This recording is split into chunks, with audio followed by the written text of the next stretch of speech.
ပရိသတ်များအားလုံးလည်းမင်္ဂလာပါရှင်။ J Audio Go Channel ကနေပြီးတော့ကြိုဆိုလိုက်ပါရစေ။ဒီနေ့မှာတင်ဆက်ပေးသွားမယ့်အချစ်ဇာတ်လမ်းလေးကတော့အချစ်ရဲ့အမိတ်တော်တိုင်းဆိုတဲ့ဇာတ်လမ်းကောင်းလေးပဲဖြစ်ပါတယ်။ဒီဇာတ်လမ်းလေးကိုမတင်ဆက်ခင်ကျမတို့ရဲ့ channel လေးဟာဇာတ်လမ်းကောင်းများစွာကိုတင်ဆက်ပေးနေတဲ့အတွက် channel လေးကို like and subscribe လေးနှိပ်ပေးဖို့တောင်းဆိုပြရစေရှင်။ရော့နေကြစိတ်ခွာပေးဆိုတဲ့အမိတ်စကားတန်ကြောင့်နေကြည့်တယောက်အတန်ကြားရဘက်ကိုလှည့်ကြည့်လိုက်တယ်။အဲ့ဒီသူကတခြားသူမဟုတ်နေကြီးကိုအမြဲတမ်းအနိုင်ကျင့်လုံးသူကြီးဝနထွန်းပေါ်နေကြီးကလည်းသူ့ပေးတဲ့နေကြစီထုတ်ကိုလှမ်းမယူပဲသူ့ကိုဥပက္ခပြုပြီးတီဗီမှာလာနေတဲ့ကိုရီးယားဇလန်တွေကိုပြင်ကြည့်နေလိုက်တယ်။ခဏအကြာမှာတော့ဖြက်ခနဲတီဗီကပိတ်သွားတယ်။နေကြီးအထင်မိပြတ်သွားတာပေါ့။ဘယ်ဟုတ်မလဲနေကြီးနေကြစီမခွာပေးတာကိုစိတ်ဆိုးသွားတဲ့ဂျိုဆိုးကောင်ပေါ့။မင်းချလိုက်တယ်လေ။အဲ့ဒီတော့နေကြီးကသူ့ကိုကြိုကြည့်ကြည့်နေတော့သူကဂရုမစိုက်တဲ့ဟန်ပန်နဲ့နေကြီးနာကိုရောက်လာပြီးတော့နေကြစီထုတ်ကိုနေကြီးရှစ်စပွဲပေါ်ကိုလှမ်းပစ်က9မိနစ်အတွင်းအကုန်ခွာထားတာလိုချင်တယ်နော်ပြောပြီးတော့အိမ်မော်ကိုတက်သွားတယ်နေကြီးကတော့နေကြီးကြိုက်တဲ့ဇလန်းတွဲကိုမကြည့်ရတော့သူ့ကိုဒေါသတွေဖြစ်မျက်ရည်ဝဲပြီးနေကြစီခွာနေရတာပေါ့မခွာပြန်ရင်လေနေကြီးဒီနေ့ကောင်းကောင်းနေရမှာမဟုတ်သူကအသေးဘက်ကိုပုံချဲ့လို့ပြဿနာရှာတတ်တဲ့လူစားမျိုးခွာပြီးတဲ့နေကြစီတွေကိုဗကံများအသေးထဲမှာထည့်ပြီးသူအခန်းရှိရာကိုသွားပေးတယ်။လေကားထိတ်မှသူအခန်းရှိရာကိုအသွားတကားရှိမှလက်ပိုက်ပြီးနေကြည်လာနေတာကိုကြည့်နေတဲ့သူ့ကိုမြင်ရတယ်။သူအနာရောက်တော့သူ့ရဲ့လက်မှာဝတ်ထားတဲ့နာရီကိုတစ်ချက်မြောက်ကြည့်ပြီး2မိနစ်နောက်ကျတယ်နော်။ငါပေးထားတဲ့ချိန်က9မိနစ်အခုမင်းရောက်လာတာက9မိနစ်အဲ့ဒီတော့သူစကားမဆုံးခင်အဲ့တော့ဘာဖြစ်လဲ2မိနစ်လေနောက်ကျတာကိုနေဘာလို့အဲ့လောက်ပုံကြီးချစ်နေတာလဲနောက်ပြီးမှတ်ထားဖို့ကငါကနင်းချင်မဟုတ်ဘူးနေကြီးကဒေါသတကြီးသူ့ကိုအော်ပြောလိုက်တယ်နေကြီးအဲ့လိုပြောလိုက်တော့သူကနေကြီးအနာကိုတိုးလာပြီးလောင်ပြောင်တလို့တစ်ချက်ကြီးကမင်းလည်းသိထားဖို့ကငါကဒီအင်ကြီးရဲ့အရှင်အခင်ပြီးတော့မင်းကငါပိုင်တဲ့အယုတ်ပဲဒီတော့ငါရဲ့အမိတ်ကိုနားထောင်ပြီးငါခိုင်းတာလို့ကြားလားပြောပြီးတော့နေကြီးအရှိကနေထွက်သွားတယ်နေကြီးကတော့ရက်နေတဲ့နေရာမှာသူပြောတဲ့စကားတွေကြောင့်လက်သီးကိုကြစ်ကြစ်ပအောင်စုပ်ပြီးဝမ်းနေတော့တာဖြင့်မျက်ရည်ကျယုံမှအပါဘာမှမတတ်နိုင်ခဲ့ဘူးနောက်ပြီးနေကြီးသိချစ်ရတဲ့ဖေဖေနဲ့မေမေကိုတန်းတမြင်ရောက်ပြီးအတိတ်ကဖြစ်ရများနေကြီးရဲ့အာယုံထဲမှာလေပြေနဲ့အတူတိုးဝင်လာပါတော့တယ်ဖေဖေရေမေမေရေနေကြီးကားပေါ်ကဆစ်စင်ချင်းဖေဖေနဲ့မေမေကိုဝမ်းသာအားရလှမ်းခေါ်လိုက်မိတယ်ပြီးတော့နေကြီးရဲ့အတန်ကြာတော့မေမေကအနားကိုရောက်လာတယ်။အမလီသမီးလေးတောင်မှပြန်လာပြီ။ဒီအမေကငါသမီးကိုလွမ်းပြီးတော့မျောနေရတာ။သမီးလည်းမေမေနဲ့ဖေဖေကိုလွမ်းနေတာ။ဒါနဲ့ဖေဖေရောမေမေရှိပါတော့။သမီးလေးပြန်လာရင်စားရအောင်လို့သမီးစိတ်တဲ့ငတ်တလောက်ပေါင်လေးလှုပ်ထားတဲ့တော့လာလာအိမ်ထဲဝင်ရအောင်။ဟုတ်ကဲ့မေမေ။နေကြည့်တရားမေမေလက်ကိုပျော်ရှင်စွာဆွဲပြီးတာမီနှစ်ယောက်ပျော်ပျော်ပါပါအဖေရှိရာမိဖို့ခန်းကိုသွားတယ်။အဖေတရားနေကြီးတို့စားဖို့အတွက်ချွေတလုံးလုံးနဲ့ချက်ပြုံနေတယ်။ခါတိုင်းဆိုမမေချက်ကျွေးတာပဲနေကြီးတို့စားခဲ့ရပြီ။အခုတော့တခါမှမချက်ဘူးတဲ့ဖေဖေက laptop ကိုစပွဲပေါ်မှာတင်ပြီးတော့ YouTube မှာချက်နည်းတွေကိုကြည့်ပြီးချက်နေတယ်။နေကြီးတရားတယောက်တည်းအလောက်ရှုပ်ပြီးနေကြီးပြန်လာတာကိုမသိသေးတဲ့ဖေဖေကိုအနောက်ကနေခါကိုဖတ်လိုက်တယ်။ချစ်ဖေဖေရေတမီးပြန်လာပြီနော်။နေကြီးပြောလိုက်တော့ဖေဖေကငါ့ကိုရေဆေးနေရမှာငညင်ရည်တွေနေကြီးစီရောက်မှဆိုတာနဲ့လက်ကိုအထက်မြောက်ကနေကြီးဘက်ကိုလှည့်ပြီးငါသမီးလေးကငါညင်ရည်တွေစင်ကုန်တော့မှာပဲနောက်ဆုံးနေနောက်ဆုံးဖေဖေလက်သွားဆေးလိုက်အောင်မယ်ဟိုခုံပေါ်မှာသွားထိုင်နေသွားဖေဖေကဂယုဏအတန်နဲ့ပြောတော့နေကြီးခုံပေါ်မှာထိုင်ပြီးဖေဖေချက်ပြုတ်သမျှကိုထိုင်ကြည့်နေတယ်နောက်တော့ဖေဖေချက်ပေးတဲ့ငါတလောက်ဟင်းနဲ့နေကြီးတို့တာဖ3ယောက်ပျက်ရွှင်စွာထမင်းစားကြတယ်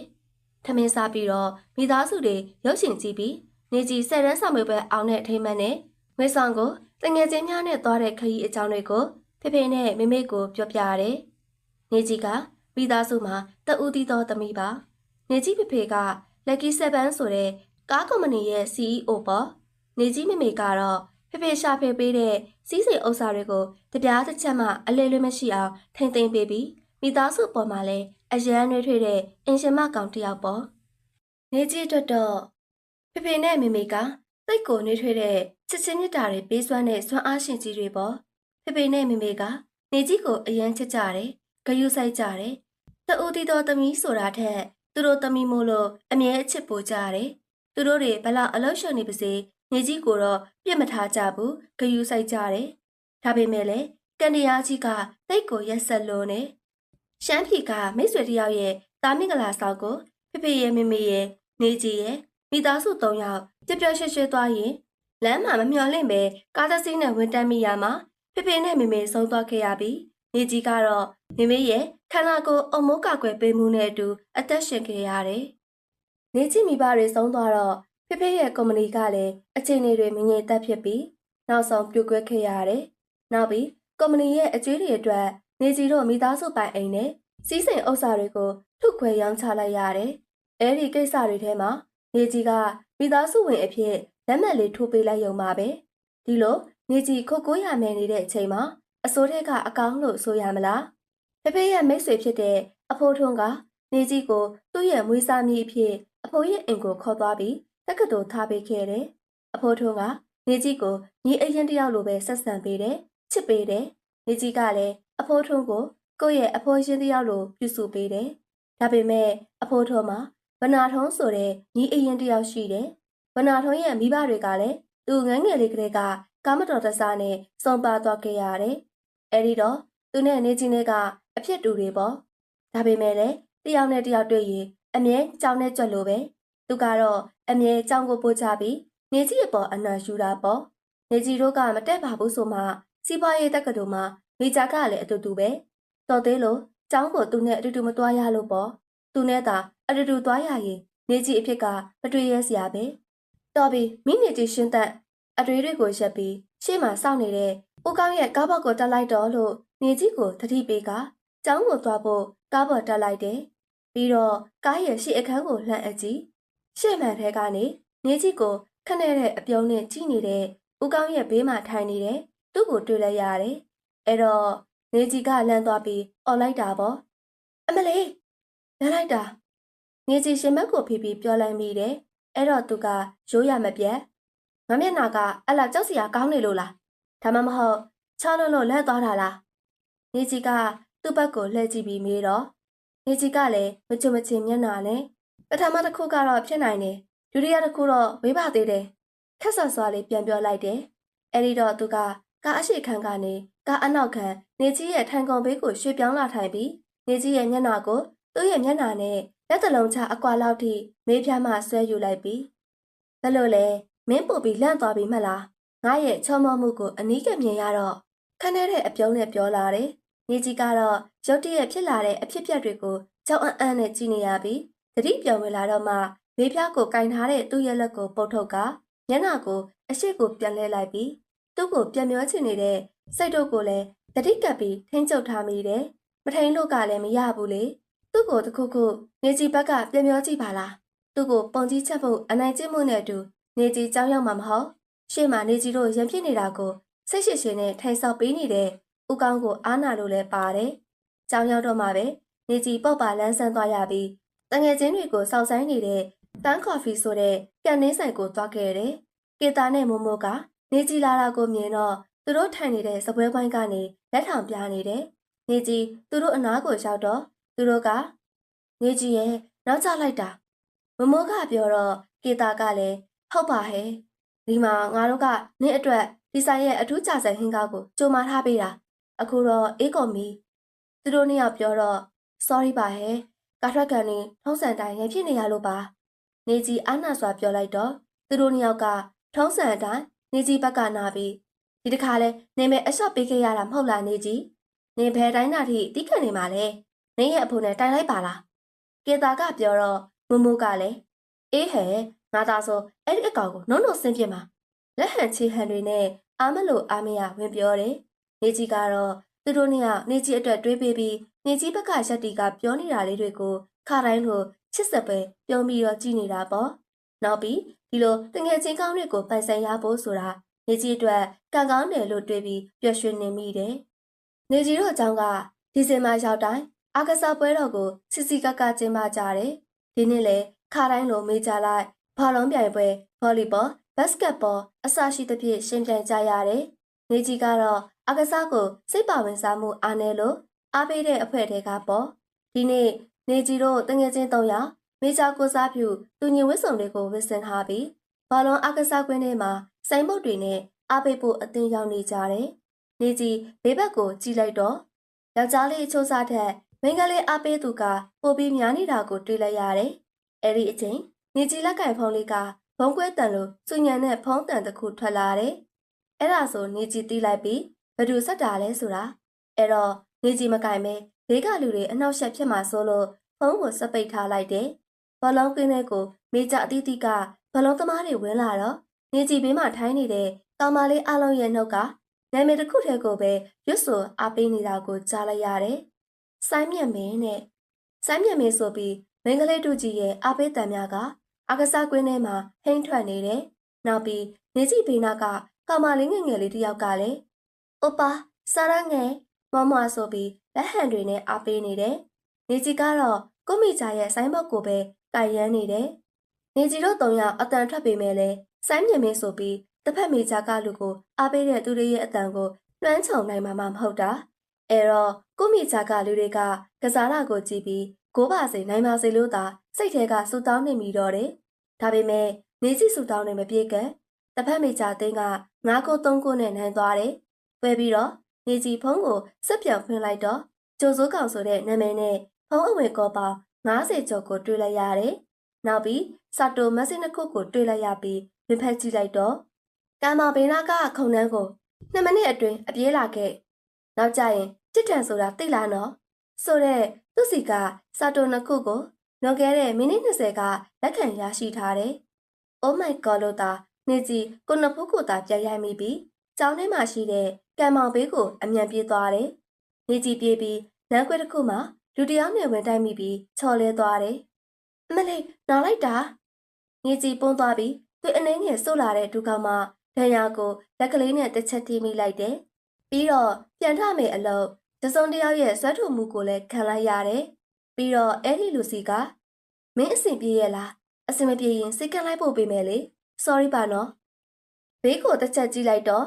မင်းပြေးလာတာကိုမမြင်လိုက်လို့ပါ။ရီရီမမော်လေးတောင်းမဲ့စကားပြောလာတော့နေကြီးကလည်းရပါတယ်နေကြီးအဆင်ပြေပါတယ်။နောက်ပြီးဒီကိစ္စမှာနေကြီးအမှားလည်းပါပါတယ်။တောင်းမဲ့စရာမလိုပါဘူး။နေကြီးကပြန်ပြောလိုက်ပြီးလက်ကနိုင်ရီကိုတစ်ချက်မြောက်ကြည့်လိုက်တော့အချိန်ကတတော်ကိုကြော်နေပြီဖြစ်တာကြောင့်အဲ့ဒီလူကိုသွားပါအောင်မယ်လို့နှုတ်ဆက်ပြီးနာနေတဲ့ဒုက္ခအနာနဲ့တူထော့နဲ့ကံမောင်ဘေးကိုရောက်သွားတယ်။ဟိုရောက်တော့လူတရားမှမရှိတဲ့ခုံနှန်းလေးကိုတွေ့ရတယ်။ညနေကျောင်းဆင်းချိန်ရောက်ပြီးဆိုတော့ခုံနှန်းလေးတွေမှာလူမရှိတော့တာမဆန်းပါ။နောက်ပြီးသူဆိုတာကလည်းစိတ်ရှည်သီးကံပြီးနေကြီးကိုစောက်ဆန်းပေးမဲ့သူမျိုးမှမဟုတ်တာ။ဒီနေ့လေနေကြီးကိုခိုင်းစရာရှိလို့သာတွေ့ကျင်တဲ့နေမှာဒါမှမဟုတ်သူမတွဲကျင်တော့တဲ့ချစ်သူကမလေးရဲ့ရှေ့မှာသူနဲ့ဆက်ထားတဲ့သူအဖြစ်ဟန်ဆောင်ပေးရအောင်ပါဒီလိုလုပ်ပေးတာတွေကနေကြီးအတွက်တော့မဆန်းတော့ပါဘူးသူတွဲတဲ့ကောင်မလေးတွေသာပြောင်းသွားမယ်နေကြီးဟန်ဆောင်ပေးရတဲ့အလုပ်ကပြောင်းမသွားဘူးနေကြီးရှေးဘွားကသူများကိုဘယ်လိုတွေများအနိုင်ကျင့်ခဲ့လို့နေကြီးအခုဘွားမှာသူ့ရဲ့အနိုင်ကျင့်မှုတွေကိုမယိုးနိုင်အောင်ခံနေရတာလေနေကြီးတွေ့လဲတွေ့နေရည်တွေကလည်းကြာဒုက္ခအနာကလည်းနားနဲ့ခုံနှန်းပေါ်မှာတယောက်တည်းထိုင်းနေတယ်ခဏနေတော့ဦးကောင်းစီကဖုန်းဆက်လာတာနဲ့နေကြီးចောင်းပေါက်ပေါက်ကိုနှာကျင်မှုကိုအန်တူပြီးဖြည်းဖြည်းလေးနဲ့ရအောင်သွားတယ်။ကားပေါ်ရောက်တော့တော်သေးရဲ့သူမရှိလို့သူတာရှိရင်နေကြီးအတွက်လွဲမှာမဟုတ်နေကြီးအိမ်ရောက်တော့အကန်ထဲမှာထိုင်းနေတဲ့အဖိုးထွန်းကိုတွေ့ရတယ်။အဖိုးကဧည့်သည်ချိုးနဲ့စကားပြောနေတာကိုတွေ့ရတော့နေကြီးအဖိုးကိုတစ်ချက်ပြောပြလိုက်ပြီးနေကြီးအခန်းရှိရာအပေါ်တက်ကိုသွားခဲ့လိုက်တယ်။နေကြီးအခန်းထဲကိုဝင်မဲ့အချိန်မှာနောက်ကနေကြီးရဲ့ပတ်စံအိတ်ကိုနှမ်းဆွဲထားတဲ့လက်တစုံကြောင့်နေကြီးစိုးတိတ်စွာနောက်ပြန်လှည့်အကြည့်ထင်တဲ့အတိုင်းပဲထထန်တိမ်မနေတဲ့မျက်နှာနဲ့သူ့ကိုတွေ့လိုက်ရတယ်။နေကြီးကိုသူ့ရဲ့ခက်ထန်မှကြောပြီးအေးဆက်နေတဲ့အကြည့်ဆူဆူများနဲ့စိုက်ကြည့်ပြီးနောက်သူ့ရဲ့နှကမ်းပါးကိုတစ်ချက်ကွေးလိုက်ပြီးမင်းဒီနေ့ငါ့ကိုအခံရတာငါရဲ့အမိတ်တွေကိုဂယုမဆိုင်တာတော်တော်မှနေလို့ကောင်းရဲ့လားနေကြီးကိုပြဿနာရှာပြီးမေးတော့နေကြီးစိတ်ထဲကနေသူ့ကိုရွှဲပြီးပြောတာပေါ့နေအမိတ်တွေကိုဖိဆန်ရတာဆိုပြီးဖြည့်ချင်းပေးမယ်လေနေကြီးပင်မနာရောအနာရှင်ကြောက်ရောကြောင့် သူ့ကိုကောင်းကောင်းမွန်မွန်ရှင်းပြခဲ့မိတယ်။ငါမေချာဘောလုံးသိန်းကိုသွားအားပေးနေလို့နေဖုံးခေါ်တာကိုမသိလိုက်တာပါ။နောက်ပြီးနေချင်းတဲ့နေရာကိုလည်းငါရောက်အောင်လာခဲ့တာပဲ။အဲ့မှာနေမှမရှိတော့တာ။နေကြီးရှင်းပြနေတော့သူကနေကြီးရဲ့ပကုံးနှစ်ပတ်ကိုသူ့ရဲ့လက်နှစ်ဖက်နဲ့မညာမတာဖိဆုံညှက်ကင်ပြီးအဲ့ဒီဘောလုံးပွဲနဲ့ငါနဲ့ဘသူကအရေးပေါ်ကြီးလဲ။နောက်ပြီးငါဖုန်းခေါ်ရင်မင်းအားတီဖြစ်စေမအားတီဖြစ်စေတိုင်ရမှာမင်းရဲ့တောင်းဝင်ပဲကြားလားနောက်တစ်ခါဒီလိုအချိုးမျိုးချိုးရင်မင်းတည်ပြီးမှတ်ပြောပြီးနေကြီးကိုသူ့ရဲ့အားနဲ့မညာမတာနောက်ကိုတွန်းလိုက်တယ်အဲ့တော့နေကြီးခွခွလေးလေးကြပြီးဒူကောင်းကအနာနဲ့ကျန်းပြင်းနဲ့အရှိန်ပြင်းပြင်းပုတ်တက်မိတာကြောင့်နေကြီးအသေးခိုက်အောင်နာကျင်ရပြီးအားဆိုတဲ့အတန်နဲ့တူနေကြီးဝမ်ပန်တနဲ့ငိုလိုက်တော့တယ်နေကြီးသွေးတွေရရှင်းနေအောင်ထွက်လာတဲ့ဒူကောင်းမအနာကိုကြည့်ပြီးနေကြီးငိုနေတာကိုဘေးကနေခါထောက်ပြီးရကြည့်နေတဲ့သူကနေကြီးသူကောင်းကသွေးတွေကျတာကိုမြင်တော့စိုးရိမ်နေတဲ့မျက်နှာနဲ့နေကြီးအနာကိုကပ်လာပြီးဒူးမအနာရှိနေတာလားစောစောကဘာလို့မပြောတာလဲအဲ့ဒီစကားတန်ကိုကြားတော့နေကြီးသူ့ကိုငိုနေတဲ့ကြားကနာကြီးစွာကြည့်ပြီးဘာလဲနင်ကငါတို့ကောင်းမှအနာရှိတယ်လို့သိရင်အနာမရှိတဲ့တခြားနေရာကိုနာကျင်အောင်လုပ်ချင်လို့လားဟမ်မေးလိုက်တော့သူကနေကြီးမင်းမျက်ဝန်းထဲမှာငါကအဲ့လောက်ရုံးမာတဲ့သူဖြစ်နေပြီလားခုနကလည်းမင်းကိုမတော်တဆငါစိတ်ကိုသွားလို့တွန်းလိုက်မိတာမင်းမသာထိခိုက်ဒဏ်ရာရထားတာသိရင်မင်းကိုနာကျင်အောင်မလုပ်ဘူးအဲ့ဒါမှတ်ထားနေကြီးကိုဒေါသတကြီးအော်လိုက်ပြီးသူ့အခန်းဘက်ကိုပြန်ထွက်သွားတယ်နေကြီးကတော့မျက်ရည်များစွာနာကျင်မှုများစွာနဲ့ပဲအခန်းကကျမ်းပြင်ပေါ်ထိုင်ရတာရှိနေတယ်နေကြီးထပြီးအပြင်ကလက်ချထားတဲ့အခန်းကိုဖွင့်မဲ့အလုံးမထနိုင်လက်ကထိုင်ရက်နဲ့တကားလောက်ကိုဖွင့်မဲ့လို့တော့မမီဒီလိုနဲ့နေကြီးအခက်တွေ့နေတာပေါ့တစုံတစ်ယောက်ကလက်ချထားတဲ့တကားကိုတိုးဖွင့်ပြီးနေကြီးထက်အရင်အခန်းထဲဝင်သွားတယ်နောက်တော့ပြန်ထွက်လာပြီးနေကြီးမောကြည့်လိုက်တော့သူဖြစ်နေပြီးနေကြီးရဲ့ခန္ဓာကိုယ်လေးကိုစွက်ကနေရုတ်တရက်ပွေ့ကြည့်လိုက်တော့နေကြီးအံ့ဩသွားတာပေါ့နေကြီးအံ့ဩလို့စကားမပြောနိုင်ခင်မှာပဲခံလေးကကတင်ပေါ်တတလေးချထားခံရပြီးအခုနောက်ကသူ့အရင်ဆုံးနေကြီးစာကြည့်ခုံမှာတင်ထားခဲ့တဲ့ကြက်ချင်နေစေးပုံးလေးကိုနေကြီးရှိရာကတင်ပေါ်မှာတင်ထားလိုက်တယ်ခွေးကြောက်ခုံပုလေးရွှေ့လာပြီးအဲ့ဒီထိုင်ခုံပေါ်မှာပဲနေကြီးအနာရှိတဲ့ခြေထောက်တစ်ဖက်ကိုညင်ညင်တတလေးတင်ပေးပြီးအနာကိုစီလင်းပေးနေတယ်နေကြီးတော့အခုလိုသူ့ရဲ့နေကြီးအပေါ်ညွန့်ညံ့ညှင်သာပေးနေတာတွေဂယုစိုက်ပေးနေတဲ့အခြေအနေတွေကိုအိမ်မက်လို့တောင်ထင်မိတယ်အဲ့ဒါကြောင့်ကြောင်ကြောင်နဲ့ပဲကိုယ့်ရဲ့အသားရည်ကိုစိတ်ဆွဲလိုက်မိတယ်စိတ်ဆွဲလိုက်မိပြီးနာတာကြောင့်အားဆိုပြီးသူ့ရှိမှရောင်းကအော်မိတယ်နေကြီးအော်တန်ကြတော့သူကဆွေရင်းနေရာကနေခေါင်းမောကြည့်ပြီးဘာဖြစ်လို့လဲဆေးကဆက်လို့လားဆိုပြီးမေးလာတော့နေကြီးလဲဟုတ်တယ်လို့ညာပြီးခေါင်းငယ်ပြတော့သူကသူ့ရဲ့ဖြူစွနေတဲ့သွားလေးတွေပေါ်အောင်တစ်ချက်ရှိပြီးတော့နေကြီးကိုခလေးလေးကြားနေတာပဲဈေးကိုကြောက်နေတာတဲ့အဲ့တော့ဒီနေ့ကဘာကြီးကပြောင်းပြန်လဲနေတာလားမသိဘူးနေကြီးတခါမှမမြင်ဘူးတဲ့သူ့ရဲ့အပြုံးနဲ့တခါမှမကြားဘူးတဲ့ချိုးသားတဲ့စကားတွေကိုကြားနေတွေ့နေရတယ်နေကြီးအခုလိုမျိုးသူ့ရဲ့ဂယုဆိုင်မှုလေးတွေလူညံ့မှုလေးတွေမြင်ရတော့ဘာလို့မှမသိနေကြီးရှင်ထဲမှာနှွေးထွေးသွားသလိုခံစားရတယ်နောက်ပြီးတော့နေကြီးကိုတခုခုဆိုအရန်ဂယုဆိုင်ပေးတဲ့တမလွန်ကဖေဖေနဲ့မမေကိုလည်းနေကြီးအမက်ရနေပြီးတော့မျက်ရည်လေးတွေဝက်တက်လာတာပေါ့နောက်နေ့မှာတော့နေကြီးဒုက္ခအနာကသူ့ရဲ့ဆေးအစွမ်းနဲ့အချင်းနဲ့မစိုးတော့ပဲတက်တာစားပြူလာပါပြီအဲ့တော့နေကြီးကြောက်မသွားသေးပဲသူ့ကိုကျေးဇူးတင်ဖို့ကအနာမှာရက်ဆောင်နေမိတယ်7 မိနစ်လောက်နေတော့အဖြူရောင်ရှက်လက်တူနဲ့ဂျင်းအပြာရောင်ဘောင်းမီကိုလိုက်ဖက်ညီစွာဝစ်ဆင်ထားတဲ့သူတယောက်အလောတကြီးအိမ်ထဲကထွက်လာပြီးနေကြီးတို့ကားရဲ့အရှင်နားလောက်မှာရပ်ထားတယ်သူ့ရဲ့အဖြူရောင်ပြိုင်ကားလေးစီကိုနေကြီးရက်ဆောင်နေတာတော့သတိမထားမိပဲ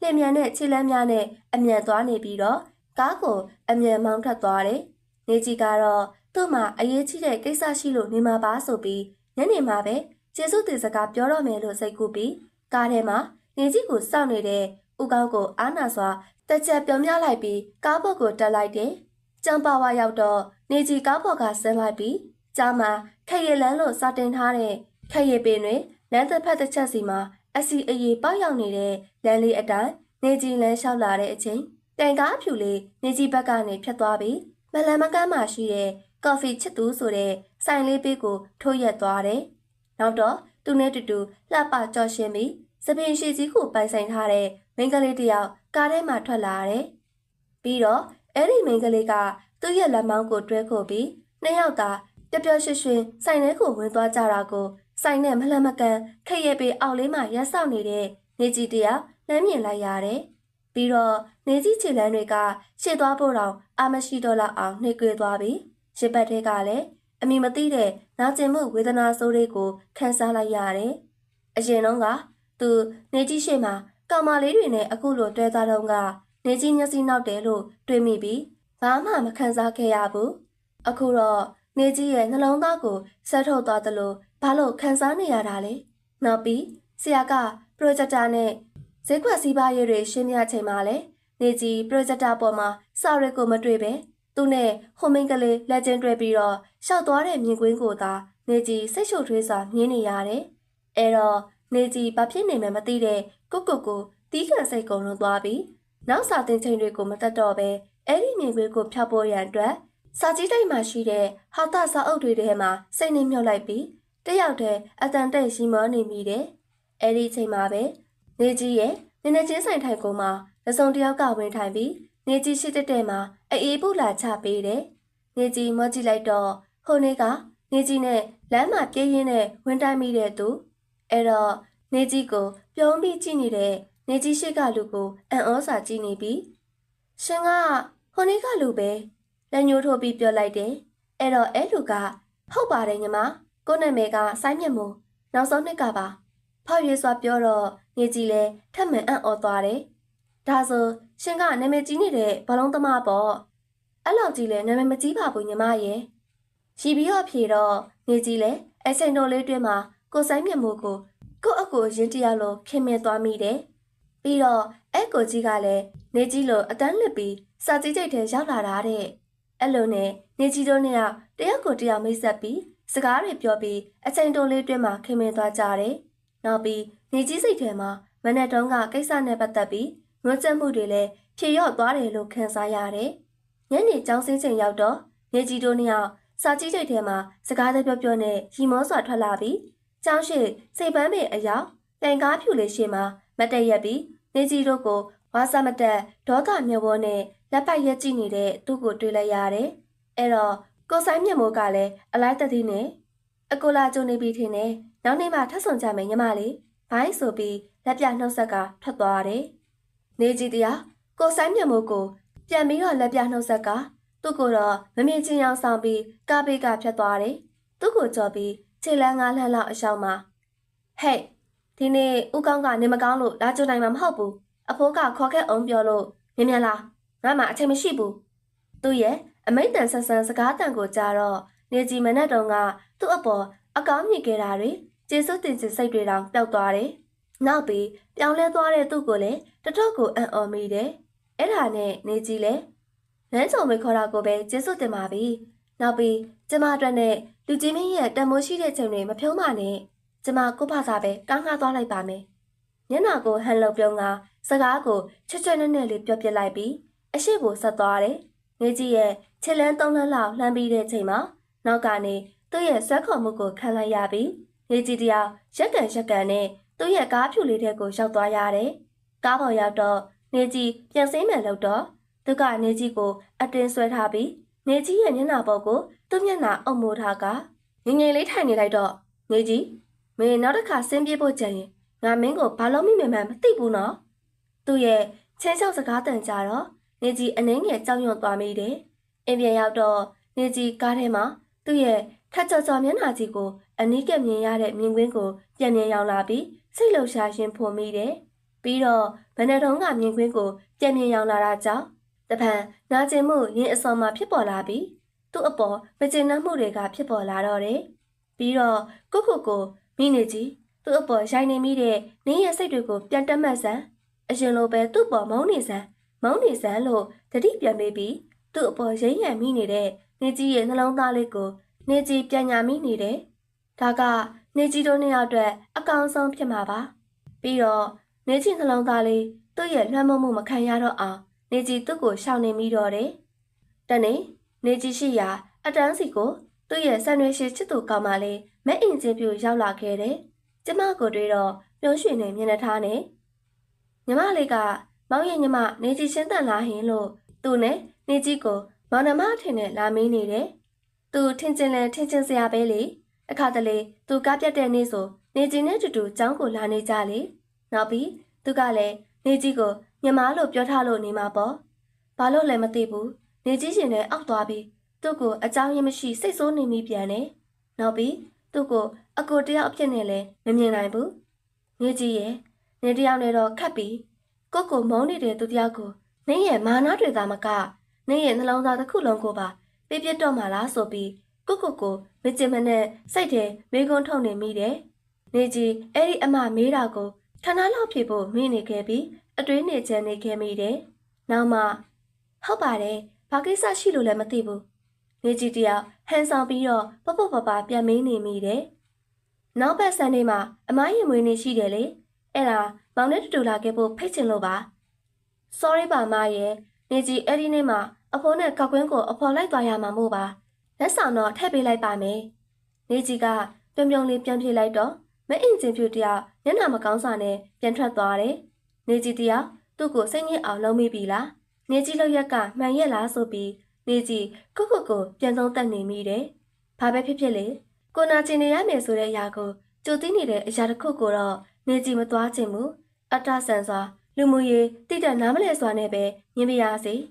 နေကြီးအိမ်ပြန်ရောက်လာပြီးအိမ်အပေါ်ထပ်တော့အပေါ်ထက်အိတ်ကန်ထဲမှာထိုင်နေတဲ့သူ့ကိုတွေ့လိုက်ရတယ်။အဲ့ဒါနဲ့နေကြီးခါတိုင်းလိုပဲသူ့ကိုရှောင်ပြီးတော့နေကြီးခဏကြောင်သွားပြီးတတိပြောင်းဝင်လာတော့သူ့ရဲ့ကြောကုန်းကိုလက်နဲ့ထုပြီးရှုံးပေးမယ်လေ။နေကြီးလက်နှစ်ဖက်ကိုသူ့ရဲ့လက်တစ်ဖက်နဲ့ဖမ်းထားလိုက်တယ်။9 မိနစ်လောက်ကြာတော့သူကပြန်လှုပ်ပေးပြီးမျက်ရည်များနဲ့သူ့ကိုစိုက်ကြည့်နေတဲ့နေကြီးကိုဒါအဖြစ်ပေးတာလို့ခပ်ပေါ့လေးပြောပြီးသူ့ရဲ့အခန်းကိုပြန်သွားတယ်။နေကြီးကတော့သူ့နန်းသွားတဲ့နှကန်းလေးကိုလက်နဲ့ပုတ်တက်လိုက်ပြီး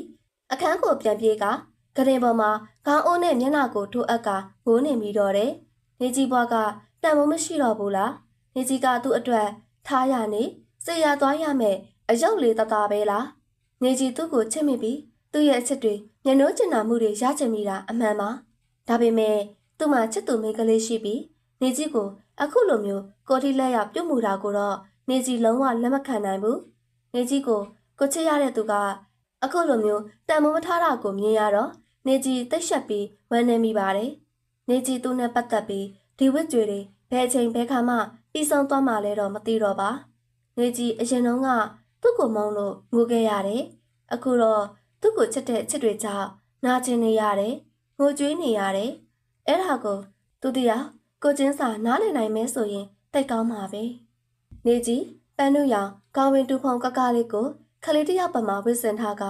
အောက်ပိုင်းအနှင်းငယ်ကောက်ထားပြီးကျောလေလောက်ရှိနေတဲ့ဆန်နယ်လေးတွေကိုသုံးပုံတစ်ပုံလောက်သာအနောက်ကိုဖဲပြားကလေးနေနဲ့ညှက်ထားပြီးကျန်တဲ့စပင်းလေးကိုဒီအတိုင်းဖြန့်ချထားတယ်။ပြီးတော့ပန်းနုရောင်အလှစီတောက်ဖက်နဲ့မနှိမ့်မမြင့်လေးကိုစီးပြီးနေကြီးကိုစောင့်နေတဲ့သူထံကိုအမြန်ဆင်းသွားရတယ်။ထင်းတဲ့အတိုင်းပဲလက်မောင်နဲ့စပင်းတွေကိုအနောက်ကိုစတိုင်ခမမိုက်နဲ့တတရရလှမ်းတင်ထားတဲ့သူ့ကိုနေကြီးနေ့တိုင်းတွေ့နေရပေမဲ့လေခဏသူမမြင်အောင်တော့ငေးမိတယ်။အေကန်ထဲမှာဖုန်ကြီးကထိုင်ဆောင်နေတဲ့သူကနေကြီးစမ်းလာတာကိုမြင်တော့ကြားလိုက်တာလို့ငါမှတွေးနေမိတာမင်းကတော့ဝင်းနေရှင်ရှုံးအောင်အလှပြေနေတာကိုလို့ခါတိုင်းလိုပဲသူ့စီကခနဲ့လေတံကိုကြားလိုက်ရတယ်။သူ့စီကနေကြီးကြားချင်မိတာကဒီစကားမဟုတ်နောက်ပြီးအလှပြင်ထားတယ်ဆိုတာကလည်းနေကြီးချစ်ရတဲ့သူ့အတွက်ပါအဲ့ဒါကိုသူကနေကြီးကိုခနဲ့နိုင်သေးတယ်နောက်ပြီးချစ်ရတဲ့သူကအမြဲတမ်းအရှုံးပါလားလို့နေကြီးဝမ်းနဲ့စွာတွေးနေမိပြီးသူ့ကိုဘာစကားမှမပြောပဲကားရှိရာကိုသူ့ထက်အရင်တွန်းနှိပ်လိုက်တယ်ခဏနေတော့သူ့ရဲ့လက်ထက်ကလက်ဆောင်ပူလေးကိုင်းလာတာကိုတွေးတော့နေကြီးစိတ်ထဲအလိုလိုဝမ်းနေမိသွားတယ်သူတယောက်ကတော့သူ့မမရဲ့ဝင်းနေမမိမှာဆိုလို့ကားကိုအမြန်မောင်းဖို့သာစိတ်နဲ့ထားပြီးကားကိုအမြန်မောင်းလာခဲ့လိုက်တယ်ခြံထဲမှာလျှက်စီရောင်စုံမီးတွေအလှမီးပန်းတွေနဲ့ခြံတစ်ခုလုံးမီးရောင်တဝဝင်းနဲ့လှပနေပါတယ်။နောက်ပြီးတဲဂီတာတီဝိုင်းစီကလည်းတာယာနာပြုတ်ပဲကောင်းတဲ့တေးတချင်းတန်တွေနေကြီးနာလေးစီတိုးဝင်လာတယ်။နေကြီးတယောက်ဝင်းထဲမှာကျွေးတဲ့မုတ်တွေနဲ့တည်သီးတွေကိုစိတ်မပါလက်မပါတယောက်တည်းစားနေရပြီ သူနဲ့မအင်ဂျင်ဖြူတို့နှစ်ယောက်တခြားတငယ်ချင်းတွေကိုအတူတူအိတ်ကန်နေကြတာကိုရင်နနာစွာနဲ့ပဲထိုင်ကြည့်နေရတယ်။အဲ့ဒီလိုချိန်နေကြီးနောက်ကနေဟဲ့ညီမလေးတယောက်ထဲလားဆိုတဲ့စကားတန်တဲ့အတူနေကြီးရှိကိုပြုံပြုံချီရောက်လာတဲ့ကိုဆိုင်မြတ်မိုးကိုတွေ့ရတယ်။နေကြီးလည်းကိုဆိုင်မြတ်မိုးကိုတွေ့ရတော့ကိုအကိုတယောက်ကိုတွေ့ရသလိုပဲပျော်ရွှင်မိပါတယ်။အဲ့လိုနဲ့နေကြီးတို့နှစ်ယောက်မုံစားရင်စကားပောင်ဖွဲ့နေမိတော့တယ်။အဲ့ဒီအချိန်မှာတေးဂီတာစင်းမြတ်ထက်ကအစီအစဉ်တင်ဆက်သူကဝင်းနေပွဲကိုကြားရောက်လာကြတဲ့လူကြီးမင်းတို့ခမလူကြီးမင်းတို့ထဲမှာအဆိုဝါဒနာရှင်များရှိပါကအစီငင်းထက်မှာတေးသရှင်များလာရောက်တည်ဆိုနိုင်မှာကြောင်းတရင်ကောင်ပါအပ်ပါတယ်ခမလို့ကြေညာလိုက်တော့ကိုဆိုင်မြတ်မိုးကနေကြီးရေအကိုတို့နှစ်ယောက်ခင်မင်မှုအထိမ့်မှတ်အနေနဲ့တချင်းတူသွားဆိုရအောင်ဆိုပြီးနေကြီးကိုအဖော်လာညှိတော့နေကြီးလဲအဆိုအကဝါဒနာပါသူပြီးသွားဆိုကြတာပေါ့ဆိုပြီးဟပ်ပေးလိုက်ဆိုတဲ့အင်္ဂလိပ်ဆိုကိုအတူတူဆိုကြတယ်နေကြီးတချင်းဆိုရင်စင်အောက်ကိုလှမ်းကြည့်တော့မျက်စောင်းထိုးလောက်ကဝိုင်းမှာမအင်ဂျင်ဖြူနဲ့ထိုင်းနေတဲ့သူ့ကိုတွေ့လိုက်ရတယ်သူကတော့ထုံးစံတိုင်းအပြောင်းရင်မရှိတဲ့တတ်မဲ့မျက်နှာနဲ့နေကြီးတို့ကိုကြည့်နေတာပေါ့နေကြီးတို့တချင်းဆိုပြီးတော့စင်အောက်ကလူတချို့ကလက်ဆောင်တွေနဲ့စုငွေများကိုဆူချကြတယ်နေကြီးတို့အခုလိုဝါသနာရတိဆိုဖြောပြမှုကိုအများကအခုလိုအတိမတ်ပြုအားပေးကြတဲ့အတွက်နေကြီးနဲ့ကိုဆိုင်မြတ်မိုးတို့တယောက်မျက်နှာတယောက်ကြည့်ပြီးပျော်ရွှင်ခဲ့ကြတယ်နေကြီးတို့နှစ်ယောက်ရရှိလာတဲ့စုငွေတွေကိုကျောင်းပိတ်ရမှမောအတူတူထွက်စားကြမယ်လို့တိုင်ပင်နေချိန်မှာပြန်မယ်ဆိုတဲ့စကားတန်တဲ့သူပြိုတော့မဲ့မိုးလို့မျက်နှာထားတင်းတင်းနဲ့သူ့ကိုတွေးလိုက်ရတယ်။အဲ့တော့နေကြီးလဲလူမှုရေးမသိတတ်တဲ့သူကြောင့်ဘေးကကိုဆိုင်မြတ်မိုးကိုအားနာစွာပြုံးပြီးအကိုကြီးနေကြီးပြန်တော့မယ်နော်။ကျောင်းပိတ်ရမှမောအတူတူဝယ်စားကြတာပေါ့။နှုတ်ဆက်ပြီးတော့နေကြီးကိုမဆောက်ပဲအရှိကနေခြေလန်းကျက်ကြီးတွေနဲ့ထွက်သွားတဲ့သူ့ကိုအမိပြေးလိုက်ရတယ်။ကားထဲမှာတရှိရှိတယ်လို့မထင်ရအောင်နေကြီးတို့နှစ်ယောက်ခါတိုင်းလိုနှုတ်ဆက်နေမိတယ်။တနေရအရောက်သူကကားကိုအိမ်ပြန်လိုက်တိုင်းမမောင်းပဲလမ်းကျတစ်ခုထဲကိုချိုးဝင်သွားတာကြောင့်နေကြီးစိုးရိမ်သွားတယ်။ဘယ်မောင်းနေတာလဲ။ဒါအိမ်ကိုပြန်တဲ့လမ်းမဟုတ်ဘူး။မင်းရောက်ရင်သိလိမ့်မယ်။စကားမရှိနဲ့။ဆိုတဲ့သူ့ရဲ့စကားကြောင့်နေကြီးနှကန်းကိုစူပြီးဘေးကိုမျက်နှာလှည့်ထားလိုက်တယ်။ကစားကွင်းရှိတစ်ခုကိုရောက်တဲ့အခါကားလေးကိုထိုးရက်သွားတယ်။သူကတော့နေကြီးအရင်ကားထဲကဆင်းသွားပြီးဝင်းခွက်လက်မှတ်ကိုသွားဖြတ်တယ်။နေကြီးလည်းကြောင်တောင်တောင်နဲ့ပဲသူ့နောက်ကိုမိအောင်ပြေးလိုက်သွားရတယ်။ကစားကွင်းတွေကမြင်းရောက်လေးတွေလက်ပတ်နေတဲ့နေရာမှာရက်နေပြီးဆွေးမြင့်နေတဲ့မျက်ဝန်းတွေနဲ့အဲ့ဒီမြင်းရောက်လေးပေါ်မှာစော်ကစားနေတဲ့ကလေးတွေကိုကြည့်နေတဲ့သူ့ကိုတွေ့လိုက်ရတယ်။ခါတိုင်းလိုခက်ထန်မကြောနေတဲ့တွင်မြင်စာအခုလိုမျိုးကလေးတစ်ယောက်ပေါ်မှာဝမ်းနည်းနေပုံပေါက်နေတဲ့သူ့ရဲ့တွင်မြင်ကိုမြင်ရတော့နေကြည့်ချိန်ထဲမှာလဲသူနဲ့ထပ်သူဝမ်းနည်းနေမိတယ်။အဲ့ဒါနဲ့ပဲနေကြီးလဲသူ့စီကိုသွားမလို့စဉ်းစားနေတော့အလီနာမှာရေကမှုရောင်းနေတဲ့ဆိုင်လေးကိုတွေ့တာနဲ့သူ့အတွက်နဲ့နေကြီးအတွက်ထောက်ဖက်အရသာလေးဝယ်လိုက်တယ်။ပြီးတော့သူ့ရဲ့ဘေးမှာတွားရက်လိုက်ပြီးရော့ရေကမှုနေကြီးကလှမ်းပေးလိုက်တော့သူကနေကြီးကိုရီဝေးတဲ့မျက်လုံးတွေနဲ့တစ်ချက်လှည့်ကြည့်လိုက်ပြီးဖြော့တော့တဲ့အပြုံးလေးနဲ့ကျေးဇူးပဲလို့လှမ်းယူလိုက်ပြီးခလေးတွေစောင့်နေတာကိုပြန်လှည့်ကြည့်လိုက်တယ်။ပြီးတော့မင်းသိလားငါငယ်တုန်းကဒီနေရာကိုမေမေနဲ့အတူတူလာဘူးတယ်။ဟိုးမအင်ကြီးအနီလေးနဲ့ခလေးလေးထိုင်စီးနေတဲ့မင်းရောက်လေးပေါ်မှာငါထိုင်စီးခဲ့တယ်။မေမေကတော့ဒီနေရာကနေပဲပြုံပြုံကြီးငါ့ကိုကြည့်နေတာပေါ့။အဲ့ဒီချိန်တုန်းကငါတွေးမိတာကနောက်နေ့တွေလည်းမေမေနဲ့ဒီကစားကွင်းကိုတူတူလာမယ်ပေါ့။ဒါပေမဲ့ငါမသိခဲ့တာကမေမေကအဲ့ဒီနေ့တနေ့ပဲငါနဲ့တူတူရှိနေပေးနိုင်တော့မယ်ဆိုတာသူ့ရဲ့စကားတန်ရက်သွားတော့နေကြီးသူ့ကိုတစ်ချက်ကြည့်လိုက်တော့သူ့ရဲ့မျက်ဝန်းထဲမှာမျက်ရည်ဦးလေးတွေခိုတွဲနေတာကိုတွေ့လိုက်ရတယ်။အဲ့ဒါနဲ့နေကြီးလည်းသူ့ရဲ့လက်ဖမိုးလေးကိုစောက်ကင်ထားပြီးဘယ်နဲ့ရင်ငိုချလိုက်ပါနော်။ငိုသိမ့်မထားပါနဲ့။ဘေးမှာနေကြီးရှိနေပေမယ်နော်။ဆိုပြီးနှစ်သိမ့်စကားတွေကိုပြောနေမိတယ်။အဲဒီနောက်သူကမျက်ရည်များခိုတွဲနေတဲ့မျက်ဝန်းတွေနဲ့နေကြီးဘက်ကိုလှည့်ပြီးမမျော်လင့်ပဲနေကြီးကိုလှမ်းဖက်လိုက်တယ်။နေကြီးလည်းအစတော့ခဏကြောင်ပြီးနောက်မှသူ့ကိုပြန်ဖက်လိုက်ကသူ့ရဲ့ကြောပြင်လေးကိုအသားလေးပုတ်ပြီးအပေးနှစ်သိမ့်ပေးနေမိတယ်။မြမရဲ့ဆိုပြီးခေါ်တန်တစ်ခုကြောင့်နေကြီးစရင်းနေရကအတန်းတကားဝါကိုလှည့်ကြည့်လိုက်တော့ပြုံးရွှင်နေတဲ့မျက်နှာနဲ့ကိုဆိုင်မျက်မှုကိုတွေ့လိုက်ရတယ်။အဲ့ဒါနဲ့နေကြီးလည်းပြန်ပြုံးလိုက်ပြီးကိုဆိုင်မျက်မှုလာလေဒီရှိခုံမှာလာထိုင်လို့ရတယ်။နေကြီးကလည်းကွာခဏတော်ကြပြီကိုဆိုင်မျက်မှုတဲ့ကိုဆိုင်ဆိုကိုဆိုင်ပေါ့။နေကြီးရှိကိုပြပြဆိုဆိုရောက်လာက မျက်နှာချင်းဆိုင်ခုံမှာဝင်ထိုင်လိုက်တယ်။နေကြီးကတော့အားနာစာပြန်လဲပြုံးပြလိုက်ပြီးဟုတ်ကဲ့နောက်ဆိုကိုဆိုင်လို့ပဲတရင်တနည်းခေါ်ပါမယ်ရှင်။ခလေးကဒီလိုလိမ်မာမှာပေါ့ကွာ။ပြောလဲပြောနေကြီးကောင်ကိုလမ်းကန်လိုက်တဲ့အချိန်နေကြီးရှင်းတန်းဆိုတဲ့ဒေါသတကြီးအော်တန်နဲ့တူအပြင်ဘက်ကမျက်နှာထားတင်းတင်းနဲ့နေကြီးတို့စီကိုခြေလန်းကျဲကြီးတွေနဲ့လားနေတဲ့သူ့ကိုတွေ့လိုက်ရတယ်။ပြီးတော့လာချက်ချင်းထငါနောက်ကိုလိုက်ခဲ့အခုအဲ့တဲ့ရှိနေတာမမြင်ဘူးလား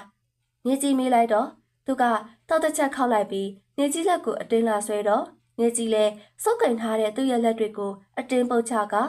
ဒါကြောင်းတော့နေမရန်ကားနဲ့ပြောပြီးဘေးမှာတခြားသူတွေမရှိပေမဲ့ရှိနေတဲ့ကိုဆိုင်မျက်မှောက်ကိုအားနာလို့ဒေါသကိုထိမ့်ချုပ်ပြီးပြောလိုက်တယ်ပြီးတော့သူကနေကြီးကိုဒေါသမျက်ဝန်းတွေနဲ့စိုက်ကြည့်ပြီးဘာကောမှဂယုမဆိုင်ပဲအတင်းဆွဲခေါ်နေတယ်နေကြီးလဲသူများရှိမှနေကြီးကိုဒီလိုအနိုင်ကျင့်နေဆိုပြီးရှက်ရှက်နဲ့မျက်ရည်တွေဝဲပြီးသူ့ရဲ့လက်ကိုအတင်းဖြုတ်ချတာပေါ့သူကလည်းလွတ်မပေးဒီတော့ဂျားတဲ့ကကိုဆိုင်မျက်မှောက်ကဒီကကိုညီညီမကိုမနှောက်ယှက်ပါနဲ့ကွာအကိုဂျားတဲ့ကတောင်းပန်ပါတယ်ဒါကျွန်တော်တို့ကိစ္စခမည်းကြောင်ဝင်းပါစရာမလိုဘူးသူကခက်အေးအေးပဲတုတ်ပြန်စကားပြောပြီးတစ်ဆက်ထဲမှာပဲတိထားဖို့ကကျွန်တော်ကနေကြီးရဲ့အုတ်ထင်းသူနောက်ပြီးခမည်းနဲ့နေကြီးနဲ့အခုလိုနီးနီးကက်ကက်အတူတူရှိနေတာကိုတဘောမကျဘူးဒီတော့နေကြီးနဲ့ဝဝေးမှနေပြီဒါအသိပေးတာမဟုတ်ဘူးနော်တတိပေးတာခက်တင်တင်ကိုဆိုင်မျက်မှောက်ကိုပြောပြီးနေကြီးကိုအတင်းအပြင်ဘက်ကိုဆွဲခေါ်သွားတယ်နေကြီးကတော့ကိုဆိုင်မျက်မှောက်ကိုအားနာနေမိသလိုလူမှုရေးခေါင်းပါပြီးချုပ်ချယ်အနိုင်ကျင့်လို့နဲ့သူ့ရဲ့ကြောပြင်ကိုအန်ကျိတ်ကကြည်နေမိပြီးသူဆွဲခေါ်ရာနောက်ကိုလိုက်သွားရတယ်ကျောင်းဝန်းထဲကကံမြင်ကြီးနားကခုံနှန်းတစ်ခုစီရောက်တော့နေကြီးလက်ကိုလှုပ်ချလိုက်ပြီးနေကြီးကိုခါထောက်ကဘဒုရဲ့ခွင့်ပြုချက်နဲ့မင်းကယောက်ျားတစ်ယောက်နဲ့အဲ့လောက်ရေးရေးနေနေပြီးအသားယူကေပေးနေရတာလေသူ့ရဲ့နေကြီးဂုံတိတ်ခါကိုထိပါလာတဲ့စကားကြောင့်နေကြီးသူ့ကိုစိတ်ဆိုးပြီးသူ့ရဲ့ပါကိုရင်နာဆွာရှိုက်လိုက်မိတယ်ပြီးတော့နေကြီးသူ့ကိုလက်ညှိုးထိုးပြီးနင့်စကားကိုနှမချင်းကိုချင်းစာပြီးပြောငါ့ကိုတကယ်တမ်းအသားယူနေတာနင်လားကိုဆိုင်မြမို့လားစဉ်းစားနောက်ပြီးနင်ကငါရဲ့အုတ်ထင်းသူမဟုတ်ဘူးဆိုပြီးနေကြီးသူ့ကိုကြော်ခံပြီးထွက်သွားဖို့အလုံးမှာနေကြီးနောက်ကနေသူ့ရဲ့ရှင်ခွင်ထဲကိုဆွဲသိန်းကဖတ်ထားပြီးဒီလိုပဲကိုပြောချင်တာတွေအကုန်ပြောလောက်ချင်တာလုပ်ပြီးထွက်သွားလို့ရလားနေကြီးရှင်းတန်အပြစ်တန်းဆိုတာကိုတော့ခံယူသွားရမှာပေါ့ဆိုပြီးတော့နေကြီးကိုသူ့ရဲ့မျက်နှာရှင်းဆိုင်ဘက်ကိုဆွဲလဲလိုက်ပြီးဒုတိယအကြိမ်နေကြီးရဲ့နှာခမ်းလေးကိုပိုင်စိုးပိုင်နေနှမ်းရှုပ်လိုက်တယ်နေကြီးက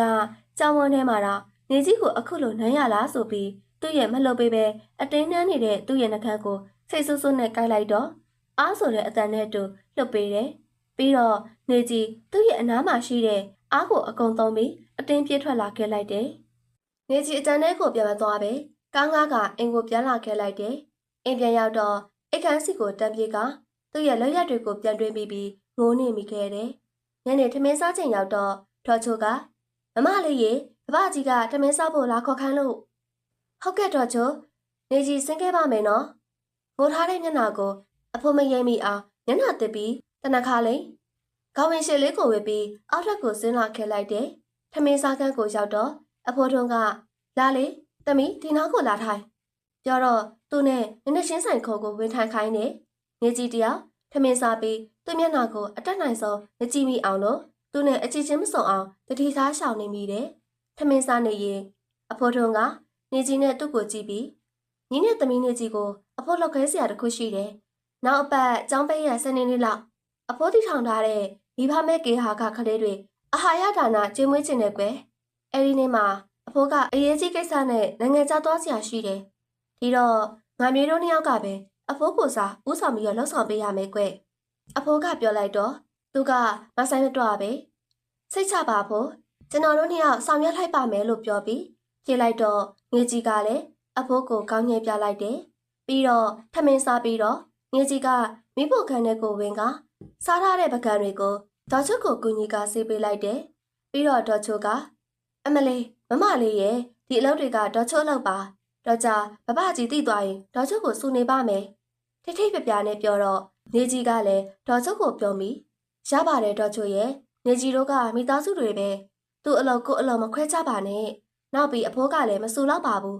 ပြောလိုက်တော့ဒေါ်ချိုလည်းဆက်မပြောတော့ပဲမမလေးသဘောပါပဲဆိုပြီးကူညီခွင့်ပေးလိုက်တယ်။ပကံတွေဆေးပြီးတော့နေကြီးလက်ဆေးကအိမ်မော်ကိုပြန်တက်ဖို့ထမင်းစားကန်းကအထွက်လေကားထိုင်နာမှာနေကြီးအလာကိုစောင့်နေဟန်ရှိတဲ့သူ့ကိုတွေ့လိုက်ရတယ်။နေကြီးကတော့သူ့ကိုအချိခတ်ဆူဆူနဲ့ကြည့်ပြီးသူရမ်းနေတဲ့နေရာကိုဖြတ်ပြီးတော့အိမ်မော်ကိုတက်မယ်အလို့အနောက်ကလက်ကိုလှမ်းဆွဲပြီးဟဲ့နေအောင်မင်းကိုပြောစရာရှိတယ်။သူပြောတော့နေကြီးကလည်းမျက်နှာကိုတင်းတင်းနဲ့သူ့ဘက်ကိုလှည့်ကြည့်လိုက်တယ်။ဘာမှပြောစရာမရှိဘူး။ငါ့ကိုထပ်ပြီးတော့မနှောက်ယှက်နဲ့။နေကြီးလက်ကိုကန်ဆွဲထားတဲ့သူ့ရဲ့လက်ကိုခါချကအပေါ်ကိုတက်သွားခဲ့တယ်။နေကြီးနောက်မှာသူဘလို့ကြံရိတ်ခဲ့မလဲဆိုတာနေကြီးဂရုမစိုက်ပဲ။ကျောင်းတော့ကကိစ္စကိုပြန်မြင်ရောက်လာပြီးသူ့ကိုတနုံနှုတ်ဒေါသဖြစ်နေမိတယ်။အဖိုးတီထောင်ထားတဲ့မိဘမဲ့ကေဟာလေးက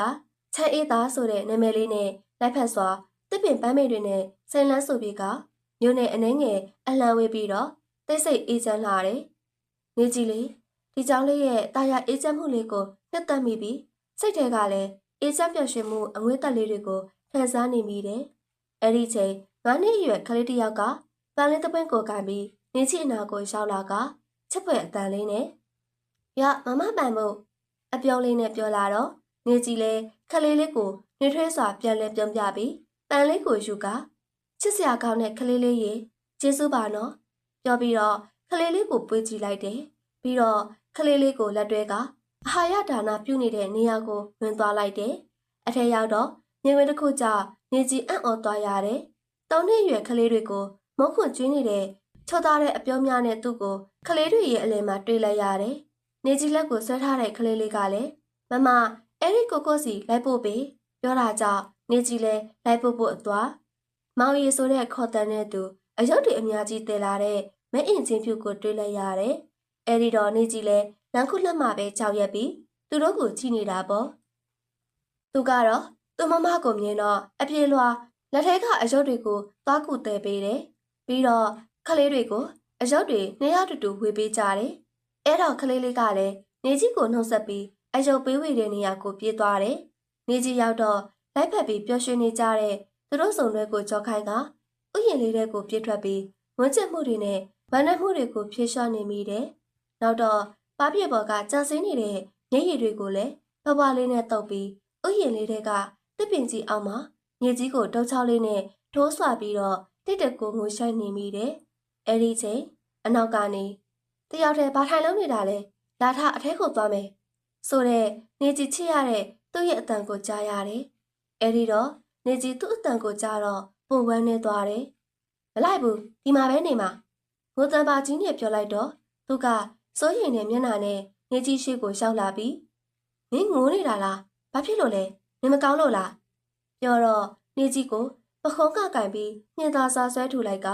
ငေါ်ထားတဲ့မျက်နှာဖူးဖူးလေးကိုမေးဖျားကဆွဲပြီးအပေါ်ကိုမော့စေတယ်နေကြီးမျက်နှာကိုမော့က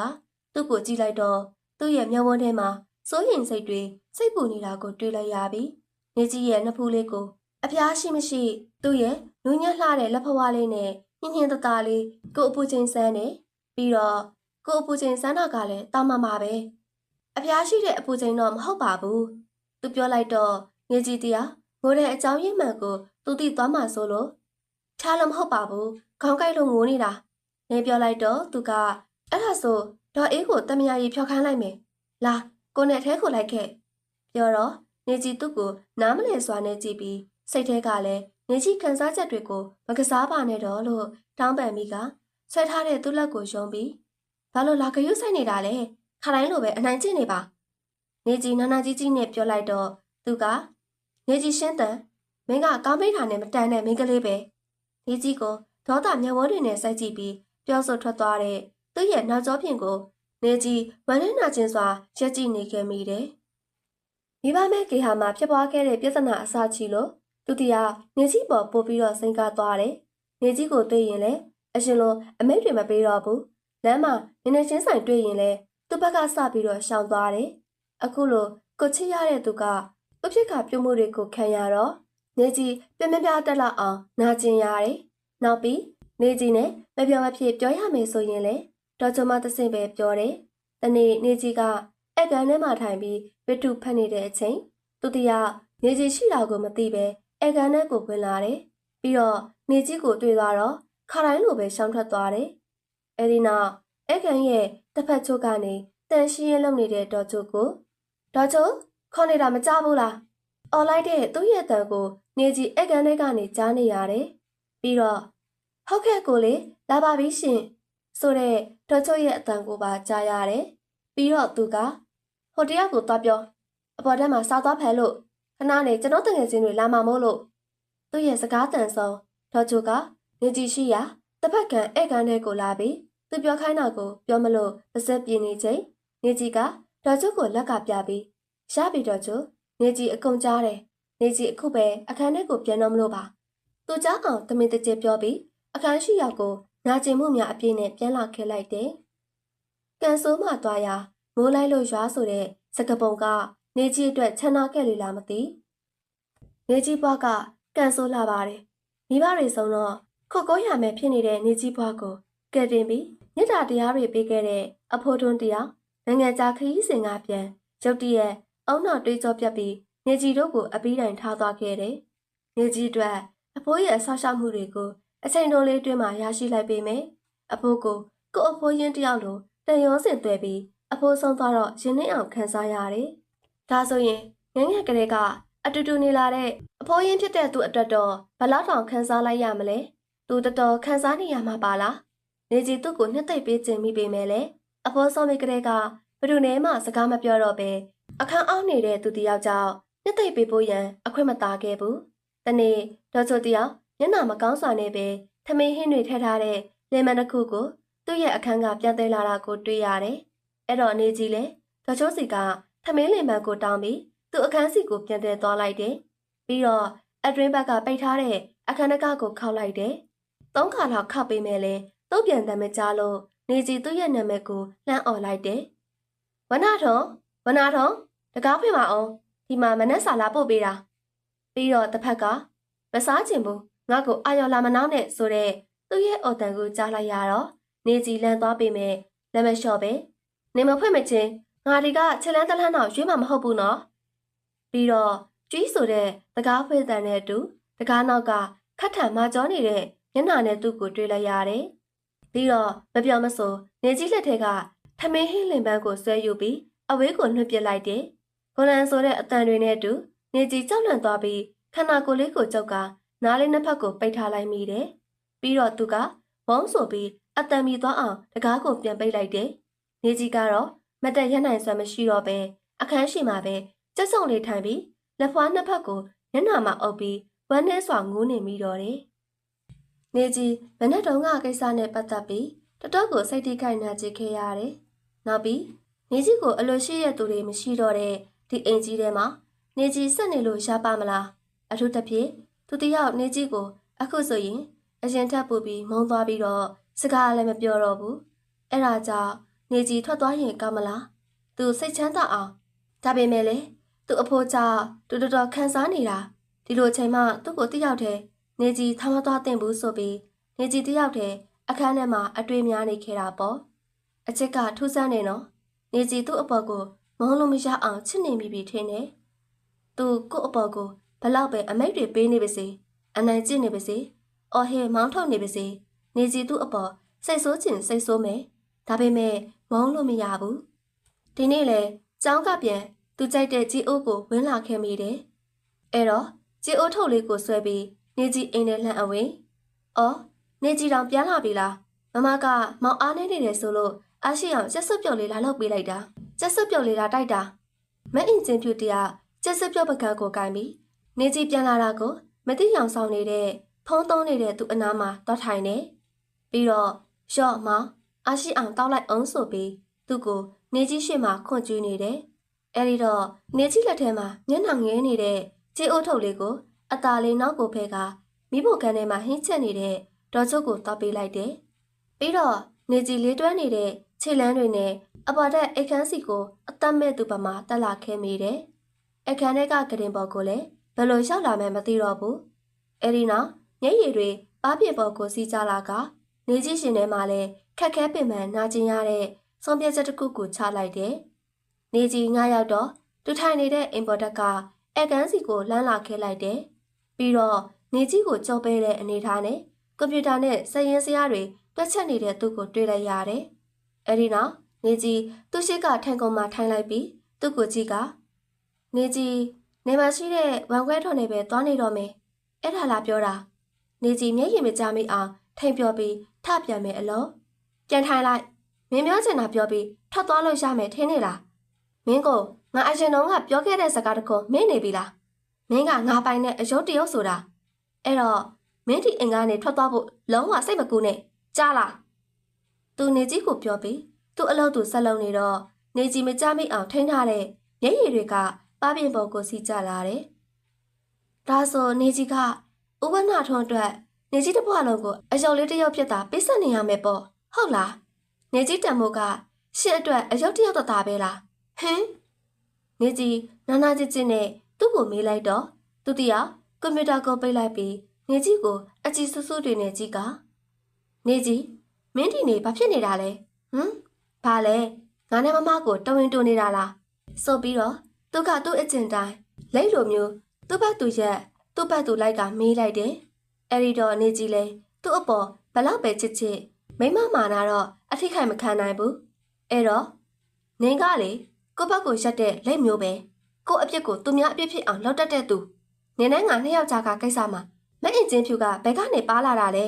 နောက်ပြီးငါမှနင်းတို့နှစ်ယောက်ကိုတဝင်းတိုးပွနေနေသသားငါချစ်သူကိုဆိုင်မြင့်အကြောင်းတွေးချင်မရအောင်ကိုကျောင်းစာတွေများနေတာသိရလားနေကြီးသူ့ရဲ့စကားကိုပေးချင်တာနဲ့ပဲကိုဆိုင်မြင့်မို့ကိုဆွဲထည့်ပြီးသူ့ကိုကိုဆိုင်မြင့်မို့ကနေကြီးချစ်သူပါဆိုပြီးလင်းပြောလိုက်မိတယ်အဲဒီလိုနဲ့နေကြီးရဲ့အဖေကိုကြားပြီးသူတယောက်ဘာဆိုတဲ့အတန်းနဲ့သူနေကြီးကိုစားမတက်ဝါမတက်ဒေါသမျက်ဝန်းတွေနဲ့စိုက်ကြည့်ပြီးနေကြီးအနားကိုလာပြီးနေကြီးရဲ့ပခုံးကိုခက်ဆက်ဆက်ကန်လှုပ်ကမင်းပြန်ပြောလိုက်စမ်းနေကြီးမင်းနဲ့ဟုတ်ကောင်ကချစ်သူတွေဖြစ်နေကြပြီဟုတ်လားသူပြောတော့နေကြီးလဲသူ့ရဲ့မျက်ဝန်းကိုအကြည့်ဆူဆူနဲ့ကြည့်ပြီးကိုဆိုင်မြတ်မိုးက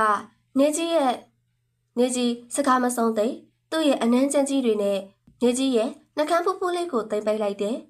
ပြီးတော့နေကြီးရဲ့နှကန်းပြားလေးထိတာမကသူ့ရဲ့နှကန်းပြားကနေကြီးရဲ့လက်ကော့ပေါ်ထိကျူးကျော်ဝေရောက်လာတော့နေကြီးတယောက်ကြောက်လန့်သွားပြီးသူ့ကိုအတင်းဖတ်လိုက်ပြီးသူ့ပါကိုအပြည့်ပြည့်နဲ့တစ်ချက်ရလိုက်တယ်ပြီးတော့သူကလက်မလျှော့သေးပဲနေကြီးကိုဒုတိယအကြိမ်အတင်းပြတ်ဖတ်ပြီးသူ့ရဲ့နှကန်းတွေကလည်းလက်ကုပ်နဲ့နားဖျားလေးတွေစီကိုလာရောက်ထိခတ်တယ်အဲဒီနောက်နေကြီးကြောက်ကြောက်လန့်လန့်နဲ့အတင်းယုံပြီးနေကြီးကိုလှော့ပြောနေတယ်နော်မလှော့ဘူးမင်းကငါပိုင်နဲ့အယုတ်ဆိုတာတက်တယ်ပြမယ်လားဆိုပြီးနေကြီးကိုသူ့အခန်းထဲစီကိုအတင်းဆွဲခေါ်ကနေကြီးရဲ့နှလုံးသားစာမက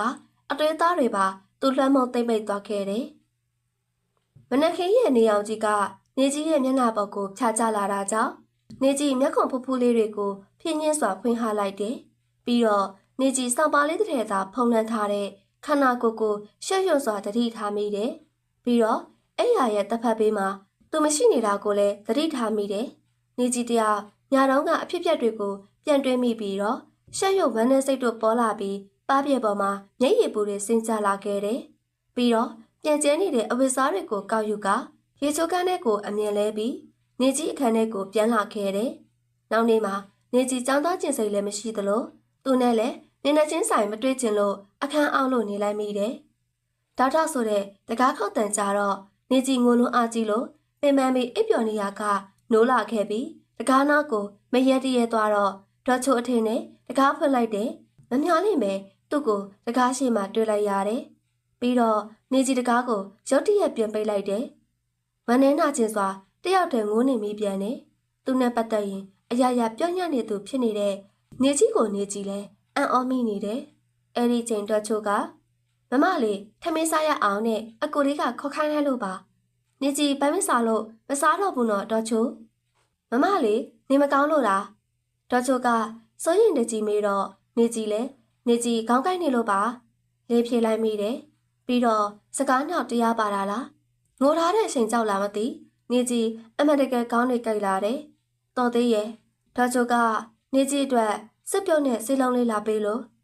အဲ့ဒီနောက်နေကြီးစွပ်ပြုတ်ကိုတောက်ပြီးစေလုံးကိုတောက်လိုက်တဲ့အခါဆေးချိန်နဲ့အိတ်ချင်လာတာကြောင့်အိပ်ပျော်သွားတယ်နေကြီးအိပ်ပျော်နေတဲ့ချိန်နောက်မှနေကြီးခါကိုဖတ်ထားတဲ့လက်သက်စုံကြောင့် လေကြီးလက်နိုးလာပြီးမိခလောက်ကိုဖွင့်လိုက်တော့နေကြီးရဲ့အိပ်ယာဘေးမှာသူ့ကိုတွေ့လိုက်ရတယ်။ပြီးတော့နေကြီးကရင်ပေါ်ကဆင်းပြီးသူ့ကိုနေအခန်းထဲကထွက်သွားအခန်းထဲကိုဘလို့ဝင်လာတာလဲအခုထွက်သွားနေကြီးကြောက်လက်တဲ့ကြောင်အော်လိုက်တယ်။အဲ့ဒီနောက်သူကနေကြီးရဲ့အနာကိုတပြည့်ပြည့်တိုးလာတာကြောင့်နေကြီးကြောက်လက်တဲ့ကြောင်အနောက်ကိုတပြည့်ပြည့်ဆုပ်ပြီးနေရနဲ့ကြောက်ကပ်မိတာကြောင့်တကားပေါက်ကနေအခန်းပြင်ကိုထွက်ပြေးမဲ့အလုံးသူ့ရဲ့ဖမ်းဆွဲခြင်းကိုခံလိုက်ရပြီးနေကြီးလက်နှစ်ပတ်ကိုသူဖမ်းဆုပ်ထားကနေကြီးကိုနေရနဲ့တွန်းကပ်လိုက်ပြီးမင်းဘာတွေတွေးပြီးကြောက်နေတာလဲငါကမင်းနေမကောင်းမှုဆိုလို့စိတ်ပူလို့ရန်နာကနေကြော်ပြီးတော့တက်လာတာနောက်ပြီးမင်းနေမကောင်းတာငါပြောကမကင်းဘူးလားဆိုပြီးနေကြီးကိုလှောင်ပြောင်တဲ့အကြည့်နဲ့ကြည့်ပြီးပြောနေတဲ့သူ့ရဲ့မျက်နှာကိုနေကြီးထိုးရိုက်ပစ်ချင်တယ်နေကြီးသူ့ရဲ့ခြေထောက်ကိုတန်လှန်လိုက်တဲ့အခါအာနားလိုက်တာစကားနဲ့ပြန်ပြောလေဘာလို့ခြေထောက်ပါရတာလဲကျွတ်သူ့ရဲ့မဲဆုပ်နေတဲ့မျက်နှာကိုတွေ့မြင်လိုက်ရတာကြောင့်နေကြီးကျဉ်နဲ့စွာပြုံးပြီးမှတ်ပလားနောက်တော့ကငါအသားကိုထိရဲရင်ထိကြည့်နေသိပြီမှတ်နေကြီးသူ့ကိုအန်လေးချိန်ပြီးပြောလိုက်တော့သူကနေကြီးကိုအံ့ဩနေတဲ့မျက်နှာအမူအရာနဲ့နေကြီးမင်းခြေထောက်ကတန်ခြေထောက်လားငါအယိုးတွေတော့ကျိုးကုန်ပြီထင်ပါတယ်ကွာ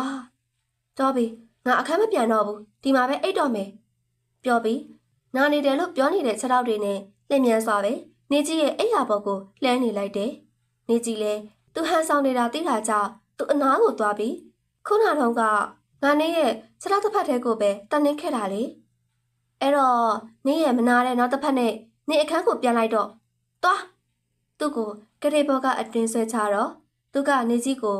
ပြောင်ဆက်ဆက်မျက်နှာနဲ့မသွားနိုင်ဘူးလို့ပြောပြီးကရင်ဖောင်ကိုကင်ထားတယ်အဲ့ဒီတော့နေကြီးအားနဲ့သူ့ကိုဘလို့မှမဆွဲနိုင်တာကြောင့်နေကြီးလက်လျှောက်သွားခဲ့ရတယ်အဲ့ဒီတော့သူကနေကြီးပုံစံကိုကြည့်ပြီးနေကြီးကိုဘာတက်နိုင်သေးလဲဆိုတဲ့အပြုံးနဲ့နေကြီးဖက်လုံးကိုတော့ပိုင်စိုးပိုင်နေခွာအိတ်နေလိုက်သေးတယ်နေကြီးသူ့ကြောင့်ခေါင်းကိုက်နေတာတော့ဘယ်ပြောက်သွားမှမသိဖြစ်ကကရင်ချစ်ရဲမှာမတ်တက်ရက်နေမိပြန်နေ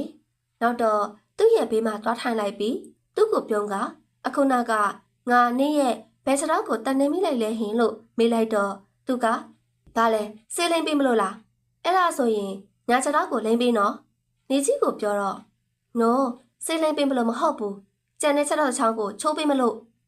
နေကြီးသူ့ရဲ့ဘယ်စတော့ကိုဟန်ဆောင်ကကင်ဖို့ပြင်လိုက်တော့နေကြီးထင်းတဲ့အတိုင်းပဲသူကလေးပေါ်ကကြောက်လက်တဲ့ကြားခုန်ဆင်းသွားတယ်ရတယ်ခြေထောက်ကတတသွားပြီးအခန်းမဲ့ပြန်အိတ်တော့မယ်ပြောပြီးတော့အခန်းလေးကနေထွက်သွားတယ်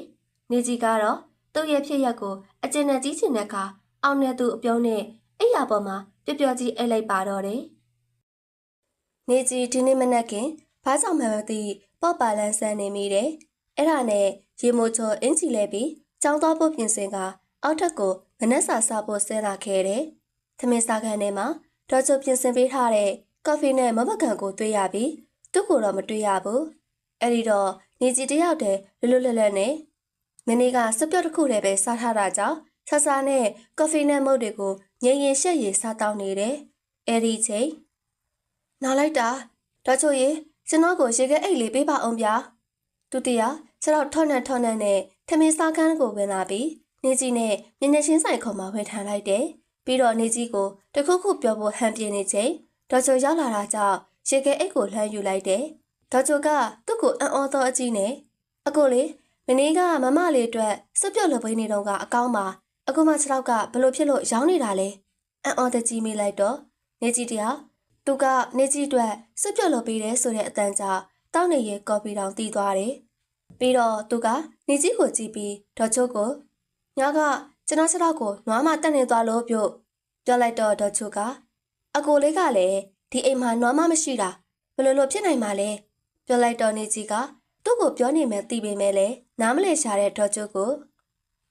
ကလည်းသူကမမရဲ့မောင်လေးလေအဲ့တော့အိမ်မက်ထဲမှာနွားကိုတွေ့ပြီးတော့တန်နှင်းခံလိုက်ရတာနေမှာပေါ့သူ့ကိုကြည့်ပြီးပြည့်ရွက်လိုက်တာကြောင့်ဒေါ်ချိုတယောက်နေကြီးတို့နှစ်ယောက်ပြောတာကိုတယောက်တည်းနားမလည်စွာခေါင်းလေးတညှိမ့်နဲ့မိဖို့ခန်းနဲ့နှင်းချက်ဖို့ပြောင်းဝင်သွားတယ်ဒေါ်ချိုထွက်သွားတော့သူကနေကြီးကိုကြည့်ပြီးမင်းငါ့ကိုနွားလို့ပြောလိုက်တာလားကိုလက်ခံရင်လည်းပြီးတာပဲကဲကျောင်းတော့ကြပြီမလို့သွားလိုက်ပါအောင်မယ်နေကြီးကအောက်နဲ့သူ့အပြုံးနဲ့သူ့ရှိကနေထွက်လာခဲ့တယ်ကားထဲရောက်တော့သူ့အပေါ်နေကြီးလုံးမိတာလွန်သွားလားလို့သူ့ခြေထောက်ကထရာကိုမြင်ပြီးနေကြီးစိတ်မကောင်းဖြစ်နေမိတယ် တစ်ဆက်ထဲမှာပဲနေကြီးပေါ်သူကျူးလွန်ခဲ့တာတွေကိုလည်းပြန်လည်မြင်ရောက်လာပြီးတော့သူ့ပေါ်ချစ်စိတ်နဲ့နာကြီးစိတ်တို့ကလွန်ဆွဲနေမိတယ်။နေကြီးညနေကျောင်းကပြန်လာတော့အေကန်ထဲမှာထိုင်နေတဲ့သူ့ကိုတွေ့လိုက်ရတယ်။သူ့ကိုနေကြီးကြော်သွားပြီးအိမ်မော်တက်မယ်လို့နေကြီးမင်းမလူမှုရေးအသိမရှိဘူးလား။ဒီမှာမင်းကြောင့်ငါစတော့တင်ရရနေတယ်လေ။သူပြောတော့နေကြီးလည်းသူ့အနားကိုသွားပြီးသူ့ကိုရွှဲကပြောလိုက်တယ်။အဲ့တော့နေကြီးကတခင်လေးကိုဘာလုပ်ပေးရမလဲမိတော်မူပါရှင့်။အမိတော်ကိုနာခံလျက်ပါ။နေကြီးပြောလိုက်တော့သူကနေကြီးကိုစိတ်ဆိုးတဲ့လေတံနဲ့မင်းငါ့ကိုလာရွှဲနေတာလား။နောက်ပြီးဘာလုပ်ပေးရမလဲဆိုတာကိုငါကပြောပြနေရအောင်မလား။မင်းမသာမဲအလိုက်တသိလုပ်ပေးလေ။တော်ပြီကို့ဘာသာပဲစေးလိမ့်တော့မယ်။မင်းလည်းကိုလိုက်တော့ပြောလိုက်တော့နေကြီးရှိမှအမြဲတမ်းဒေါသဖြစ်နေတဲ့သူကအခုလိုခလေးလေးတယောက်လိုစိတ်ဆိုးနေတာမြင်ရတော့နေကြီးမရေမိအောင်စိတ်ကိုတင်းထားပြီးအခန်းထဲမှာရှိတဲ့ကြက်ချန်နေစေးပုံးလေးကိုတွားယူလိုက်တယ်။ပြီးတော့သူရှိရာကိုပြန်လာပြီးသူစတော့ကိုစိတ်လင်းပေးလိုက်တယ်။သူကတော့နေကြီးစိတ်လင်းပေးတာကိုအာယုံဆိုင်နေလားမဆိုင်နေလားမသိနေကြီးကိုကြည့်နေတာကိုတော့နေကြီးစိတ်လန်းယူပြီးညဝန်းတော့မှမြင်နေရတယ်။ပြီးတော့သူ့ရဲ့အနာကိုအရက်ပြန်တိုးလိုက်တော့ဆက်လိုက်တာဆိုပြီးတော့နေကြီးလက်ကိုလာကိုင်းတော့နေကြီးသူ့ကိုခက်ပြင်းပြင်းလက်သက်ဖက်နဲ့ရလိုက်တယ်။နေကြီးမင်းတတော်ကိုရက်ဆက်တာပဲဒီမှာတဏှာမပြောက်သေးဘူးနောက်တဏှာတိုးလာအောင်မင်းလုပ်တယ်လောက်မှပဲစိတ်လင်းပေးနေတာကိုဘာလို့အသားလာယူနေတာလဲနေကြီးသူ့ကိုမေးတော့သူကနေကြီးမျက်နှာနာကိုသူ့မျက်နှာတိုးလာပြီးနေကြီးမင်းနဲ့ကို့ချာမှာလက်ကင်နာထပ်ပိုးတဲ့အရာတွေဖြစ်ခဲ့ပြီဆိုတာမင်းမင်းနေတာလားတောင်ကျော်ချော်မျက်နှာနဲ့ဟိုနေညကအကြောင်းကိုပြန်အစဖော်ပြောနေတော့နေကြီးစိတ်လိမ့်နေရကချက်ချင်းမတက်ရလိုက်ပြီးတော်ပြီနေအဲ့ဒီအကြောင်းပြန်ပြောမယ်ဆိုရင်ကို့ဘာသာဆက်လိမ့်လိုက်တော့နောက်ပြီးအဲ့ဒါနင်းအပေါ်တင်တဲ့ငါရဲ့ဝကြွေးတွေအကုန်ဆက်လိုက်တာလို့ပဲငါမှတ်ယူလိုက်တယ်ဒီတော့နေငါ့ကိုလွတ်လပ်ခွင့်ပေးလိုက်ပါတော့နေကြီးပြောလိုက်တော့သူနေကြီးနဲ့နင်းနဲ့ရှင်းဆိုင်မှာမတက်ရက်ပြီးနေကြီးရဲ့ပခုံးကိုလှုပ်ကနေကြီးမင်းကဒီအိမ်ကနေထွက်သွားဖို့ကိုစိတ်ကူးရှင်နေတော့မဲလားအဲ့ဒါဆိုဆက်ပြီးသားစိတ်ကူးရှင်နေလိုက်ငါကမင်းကိုတိတ်တဲတီဆွဲထားမှာမလို့သူပြောတော့နေကြီးသူ့အထားတွေကိုကြောက်မိလာပြီးမျက်ရည်တွေမြုံဝန်းအိမ်မှာချက်ချင်းစိုးတက်လာကနင်းတော်အထာကြီးပါလားငါကနင်းထင်းသလိုအယုတ်တရမဟုတ်ဘူးနော်ငါကလူငါမှလည်းခံစားတတ်တဲ့နှလုံးသားရှိတယ်နာကျင်ဝမ်းနဲ့တတ်တဲ့နှလုံးသားရှိတယ်နေကြီးသူရှိကနေဟမ်မဆောင်နိုင်ပဲညနာကိုလက်ဝါးနဲ့အုပ်ပြီးငိုမိတယ်ပြီးတော့သူနေကြီးလက်နှစ်ဖက်ကိုအသားရညနာဘော်ကနေဆွဲဖဲပြီးသူ့ရဲ့လက်ချောင်းလေးတွေနဲ့ပါးပြင်ဘော်ကမျက်ရည်တွေကိုအသားရတုပ်ပြီးညင်ညင်တတအတန်နဲ့နေကြီးကိုမင်းကိုအလောက်တောင်အနိုင်ကျင့်မိသွားလားဟင်ဒါဆိုရင်လည်းကိုတောင်းမှန်ပါတယ်နော်နောက်တစ်ခါမင်းကိုရှင်မှာမျက်ရည်မကျပါနဲ့မငိုပါနဲ့ကိုမခံစားနိုင်ဘူးအဲ့ဒါဘာဖြစ်လို့လဲသိလားကိုမင်းကိုသူပြီးအောင်မပြောခင်မှာနေကြီးနာကိုလက်နှစ်ဖက်နဲ့အုပ်လိုက်ပြီးတော့ပါတော့နေကြီးရဲ့ခံစားချက်တွေကိုထပ်ပြီးမကစားပါနဲ့တော့နေကြီးနားမထောင်ပါရစေနဲ့ပြောလိုက်တော့သူကနေကြီးကိုသူ့ရဲ့ရှင်ခွင်ထဲကိုဆွဲသွင်းလိုက်တယ်ချစ်တယ်ကိုမင်းကိုအရင်ချစ်တယ်နေကြီးအဲ့ဒီစကားကိုသူပြောလိုက်ချိန်မှာအံ့ဩဆုံးအသွားခဲ့ပြီးတစ်ဆက်ထဲမှာပဲသူ့ကိုတွန်းထုတ်ကတော့ပါတော့နေကြီးကိုတွဲခဲ့ဘူးတဲ့မိန်းကလေးလိုသဘောထားတာနောက်ပြီးချစ်သူရှိရနဲ့ဒီလိုစကားမျိုးမပြောသင့်ဘူးနေကြီးအပေါ်ထက်ခံကိုတက်ပြေးလာခဲ့တယ်နေကြီးတို့မိန်းမတွေကမုတ်ကိုတော့ဝေစားနိုင်မယ်အချစ်ကိုတော့ဝေမစားနိုင်ကြဘူးသူနေကြီးကိုချစ်ခွင့်ပိုင်တာကိုနေကြီးပုံမှန်ဆိုကြည်နူးမိမှအသေးစားပဲဒါပေမဲ့သူ့မှာမင်းအင်ဂျင်ပြူရှိရနဲ့နေကြီးကိုဒီလိုစကားမျိုးပြောတော့နေကြီးလက်မခံနိုင်ဘူးနောက်တော့နေကြီးသိရှက်မိတယ်နေကြီးသူ့အပေါ်တန်ဖိုးထားသလောက်သူကတော့နေကြီးကိုတန်ဖိုးမထားနေကြီးရဲ့ချစ်တွေကတန်ဖိုးမိတ်နေပြီလားနေကြီးဘာလို့သူနဲ့ပတ်သက်တိုင်းအမြဲရှုံးနေရတာလဲနောက်တော့နေကြီးသူ့ကိုချစ်ရမှကြောက်လာတယ်နောက်ပြီးနေကြီးသိရှက်မိတယ်နေကြီးသူ့အပေါ်တန်ဖိုးထားချစ်သလောက်သူကတော့နေကြီးကိုတန်ဖိုးမထားနေကြီးချစ်တွေကတန်ဖိုးမိတ်နေပြီလားနေကြီးဘာလို့သူနဲ့ပတ်သက်တိုင်းအမြဲရှုံးနေရတာလဲနောက်တော့နေကြီးသူ့ကိုချစ်ရမှကြောက်လာတယ်သူနဲ့ပတ်သက်ပြီးနာကျင်ရတာတွေကပေါ့နေကြီးအဝိစာနဲ့ငယ်ထည့်ထားတဲ့လက်ဆွဲအိတ်လေးကိုကားအထုတ်တန်းပေါ်တင်လိုက်တယ်ပြီးတော့ကားမှန်ပေါက်ပေးမှထိုင်လိုက်ပြီးလုံးဝချင်မချတော့ဘူးလို့ဆုံးဖြတ်ထားတဲ့ရန်ကုန်မြို့ကြီးကိုလွမ်းဆွေးစွာငေးကြည့်နေမိတယ်နောက်ပြီးအခုချိန်လောက်ဆိုနေကြီးအိမ်ကထွက်သွားပြီဆိုတာသူတယောက်တိလောက်ပြီးနေမှာပေါ့နေကြီးက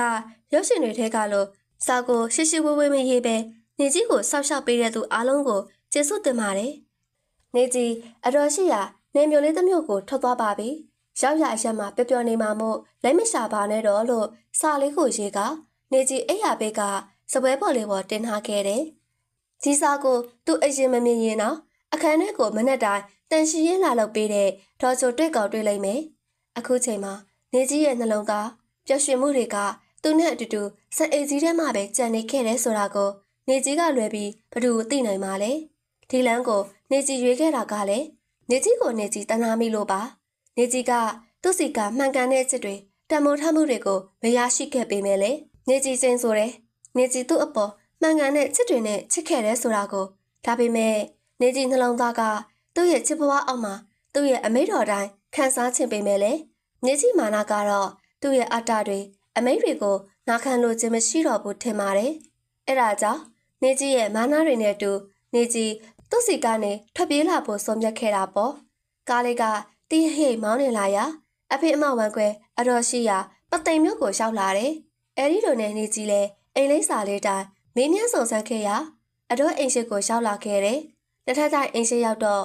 နေကြီးအတွင်းကနေတော့ပိတ်ထားတဲ့တကားလေးကိုဖဲတိလိုက်တယ်အဲ့ဒီချိန်အသက်30အရွယ်အမျိုးသမီးကထွက်လာပြီးနေကြီးကိုရီရီမွန်မွန်နဲ့ညီမလေးရေဘယ်သူနဲ့တွေ့ချင်လို့လဲညီမနာမည်ကနေကြီးရှင်းသက်ပါရှင်ရန်ကုန်ကနေလာတာပါနောက်ပြီးဒီအိမ်ကဒေါ်မီမီခင်နဲ့တွေ့ဖို့လာတာပါရှင်အော်လာညီမလေးအထဲဝင်ခဲ့တော်တော်ရှိတယ်တကားဖွင့်ပေးပြီးအခန်းထဲခေါ်သွားတယ်အခန်းထဲရောက်တော့နေကြီးခဏထိုင်ပြီးတော်အလာကိုစောင့်နေလိုက်တယ်နောက်တော့ဖီးချက်နဲ့လာနေတဲ့တော်ကိုစိတ်မကောင်းစွာတွေ့လိုက်ရတယ်အရင်နေကြီး9တန်းလောက်ဖေတို့နဲ့ဒီကိုလာလေတုန်းကတော်ကပင်စင်ယူပြီးဖြစ်ပေမဲ့ကျမ်းမာတန်ဆွမ်းနေတော့မယ်အခုတော့တော်ကိုဒီလိုတွေ့လိုက်ရတော့စိတ်မကောင်းဖြစ်မိတယ်ပြီးတော့တော်ကိုခုနကအမကနေကြီးအနာပုတ်ပေးတယ်တော်ကနေကြီးကိုမမှတ်မိတဲ့မျက်ဝန်းတွေနဲ့ခလေးမကဘဒုခလေးလဲကွက်နေကြီးလဲတော်ကိုပြုံးပြီးတော်သမီးကတော်မှာဦးစိုးတန်းနဲ့ဒေါ်နွယ်တို့ရဲ့သမီးနေကြီးရှင်းတန်းပါရှိဖြစ်လိုက်တော့တော်ကစိတ်မကောင်းတဲ့မျက်နှာနဲ့အော်သွားလေသူငမ်းမောင်ရဲ့သမီးလေးရှင်းတန်းမယ်တော်မှတ်မိပြီသမီးအေးတော်မှတ်မိပြီသမီးအေးဒါနဲ့တော်စီအလဲလာလားနေတော့နေကြီးကလည်းမိဘတွေဆုံးတော့ဒီလောကလည်းမှာဒုက္ခရောက်နေတဲ့နေကြီးကိုအဖိုးထွန်းကကုညီကြောင်းထားပေးခဲ့ကြောင်းနဲ့အခုတော့အဖိုးထွန်းကပါဆုံးသွားလို့နေကြီးကိုချရဘော်ကိုရက်တည်ရန်အိမ်မော်ကဆင်းခဲ့ကြောင်းနဲ့အခုအတော်စီမှာခဏလာခိုးလုံးကြောင်းသူနဲ့ပတ်သက်တဲ့ကိစ္စတွေကိုခြံလှမ်းပြီးတော့တော်ကိုနေကြီးအကြောင်းတွေကိုပြောပြခဲ့တယ်တော်ကတော့နေကြီးကိုဂယုဏတတ်တဲ့မျက်ဝန်းတွေနဲ့ကြည့်ပြီးတနာစရာငါတူမလေးရဲ့ငငယ်ရွယ်ရွယ်နဲ့လောကဒဏ်ကိုခါးစည်းခံရတာပဲအခုချိန်ကစပြီးတော်နဲ့ပဲတက်ဆုံနိုင်နေကြတာပေါ့ကွယ်တော်မှလည်းသားသမီးမရှိတော့သမီးတစ်ယောက်ရတယ်လို့ပါပဲကွယ်တော်နေကြီးကိုလူလလားကျုပ်ဆိုတော့နေကြီးဝမ်းသာမျက်ရည်တွေနဲ့ဟုတ်ကဲ့ကျေးဇူးတင်ပါတယ်တော်ရဲ့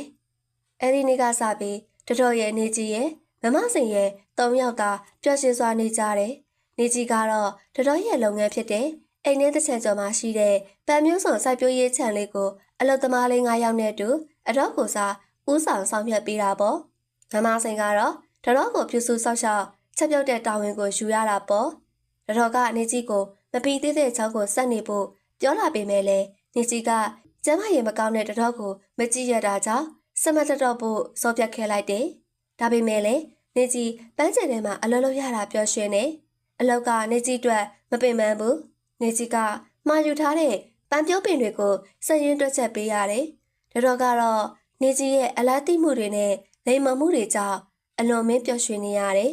နေကြီးလည်းတော်တို့နဲ့နေရတာပျော်ရွှင်ပါတယ်ဒါပေမဲ့တခါတလေနေကြီးတယောက်တည်းရှိတဲ့ချိန်ဆိုနေကြီးသူ့ကိုလွမ်းနေမိတယ်အခုဆိုရင်သူတယောက်သူ့ရဲ့မမနဲ့တူပျော်ရွှင်နေမှာပေါ့တွေးပြီးနေကြီးဝမ်းနဲ့နာချင်နေမိပြန်တယ်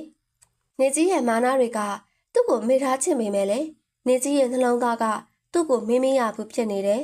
အခုဆိုရင်နေကြီးဒီကိုရှောက်နေတာ3လတောင်ရှိနေပြီပန်းချန်တွေကအလုပ်သမားတွေနဲ့လည်းတော်ကိုရှင်းနေပါပြီဒီနေ့ရန်ကုန်ကမင်္ဂလာဆောင်တစ်ခုအတွက်ပန်းတွေမှာထားပြီးလာယူมาဖြစ်တာကြောင့်နေကြီးလည်းအလုပ်သမားတွေနဲ့တူပန်းတွေကိုအသေးချာထုတ်ပို့ပြီးပြင်ဆင်ပေးနေပါတယ် အဲ့ဒီချိန်ပပူဆိုတဲ့ကောင်မလေးကနေကြီးစီကိုပြေးလာပြီးမမရေခြံရှိမှာကားတစ်စီးရောက်လာပြီးပန်းလာတဲ့သားလေးမှာပြောတော့နေကြီးလဲတိတ်ကြအောင်ခြံရှိကိုထွက်ကြည့်လိုက်မိတယ်အဲ့ဒီကားပေါ်ကနေနေကြီးနဲ့ရင်းနေတဲ့ရေမွေးနှန်းတစ်ခုနဲ့တူပုံမှန်မြင်နေကြတိုင်းစပင်တွေကိုတက်ရက်စွာအနောက်ကိုလှန်တင်ထားတဲ့သူ့ကိုတွေ့လိုက်ရတယ်သူကနေကြီးကိုမြင်တော့ကားပေါ်ကဆင်းလာပြီးနေကြီးကတော့အံ့ဩစွာနဲ့နေရာမှာပဲကြောက်ရွံ့လို့ရက်နေမိတယ်ပြီးတော့တဖြည်းဖြည်းနီးကပ်လာတဲ့သူကြောင့်နေကြီးရှစ်ကိုထွက်အပြေးသူ့ရဲ့လက်တွေနဲ့ဖန်ဆွဲခြင်းကိုခံလိုက်ရတယ်သူ့ရဲ့မျက်နှာကိုနီးကပ်စွာတွေ့မြင်လိုက်ရတယ်ပြီးတော့သူကနင်းကိုနဲ့ဘလောက်ဝေးပြေးနိုင်လို့လဲကိုအတွက်တော့မင်းနဲ့ပတ်သက်လာရင်ကဘာကြီးကကျင်းကျင်းလေးပဲဒီတော့ကိုမသိအောင်ထွက်ပြေးတဲ့ခလေးမလေးကိုအပြစ်ပေးဖို့စဉ်းစားထားပြီးပြီအဲ့ဒါကဘာလဲသိလားရုတ်တရက်သူတယောက်ယူသွားပြီလားမသိနေကြီးရှိကိုတူးထောက်ထိုင်ပြီးအိတ်ကတ်ထဲကဂရီဘာဘူးအနီလေးကိုထုတ်ပြီးအထဲကအသေးပုံလက်စွပ်လေးကိုနေကြီးရှိကိုကန်ပေးကနေကြီးကိုကျေးဇူးပြုပြီးတော့လက်ထပ်ခွင့်ပေးပါနော်ကိုမင်းကိုစတွေ့ကလေးကချစ်ခဲ့မိတာပါအဲ့ဒါကိုယူမိတ်စွာမသိခဲ့ပဲမင်းအပေါက်ကိုအနာယူကျင်ခဲ့မိတယ်ကိုခွတ်လွှတ်နိုင်မလားဟင်နောက်ပြီးမင်းအင်ချင်းပါပဲမင်းကလေးတွေကိုတဲလဲတွဲခဲ့တာကလည်းကိုမင်းကိုတွေ့ချင်းတုန်းကဖြစ်ပေါ်လာခဲ့တဲ့ခံစားချက်တွေကိုအချစ်ဟုတ်မဟုတ်အတီးပြုတ်ကျင်လို့ပါနောက်တော့ကိုသိခဲ့ရတယ်တခြားမင်းကလေးတွေပေါ်မှာကိုမခံစားရတဲ့အချစ်ဆိုတဲ့အရာကမင်းနဲ့တွေ့မှပဲဖြစ်လာခဲ့ရတယ်နောက်ပြီးမင်းတဲ့လို့ကိုမင်းကိုတန်ဖိုးမထားခဲ့တာမဟုတ်ပါဘူးကိုမင်းကိုဆုံးရှုံးရမှကြောက်လို့မင်းအပေါ်အမားတွေကျွလွန်ခဲ့မိတာပါ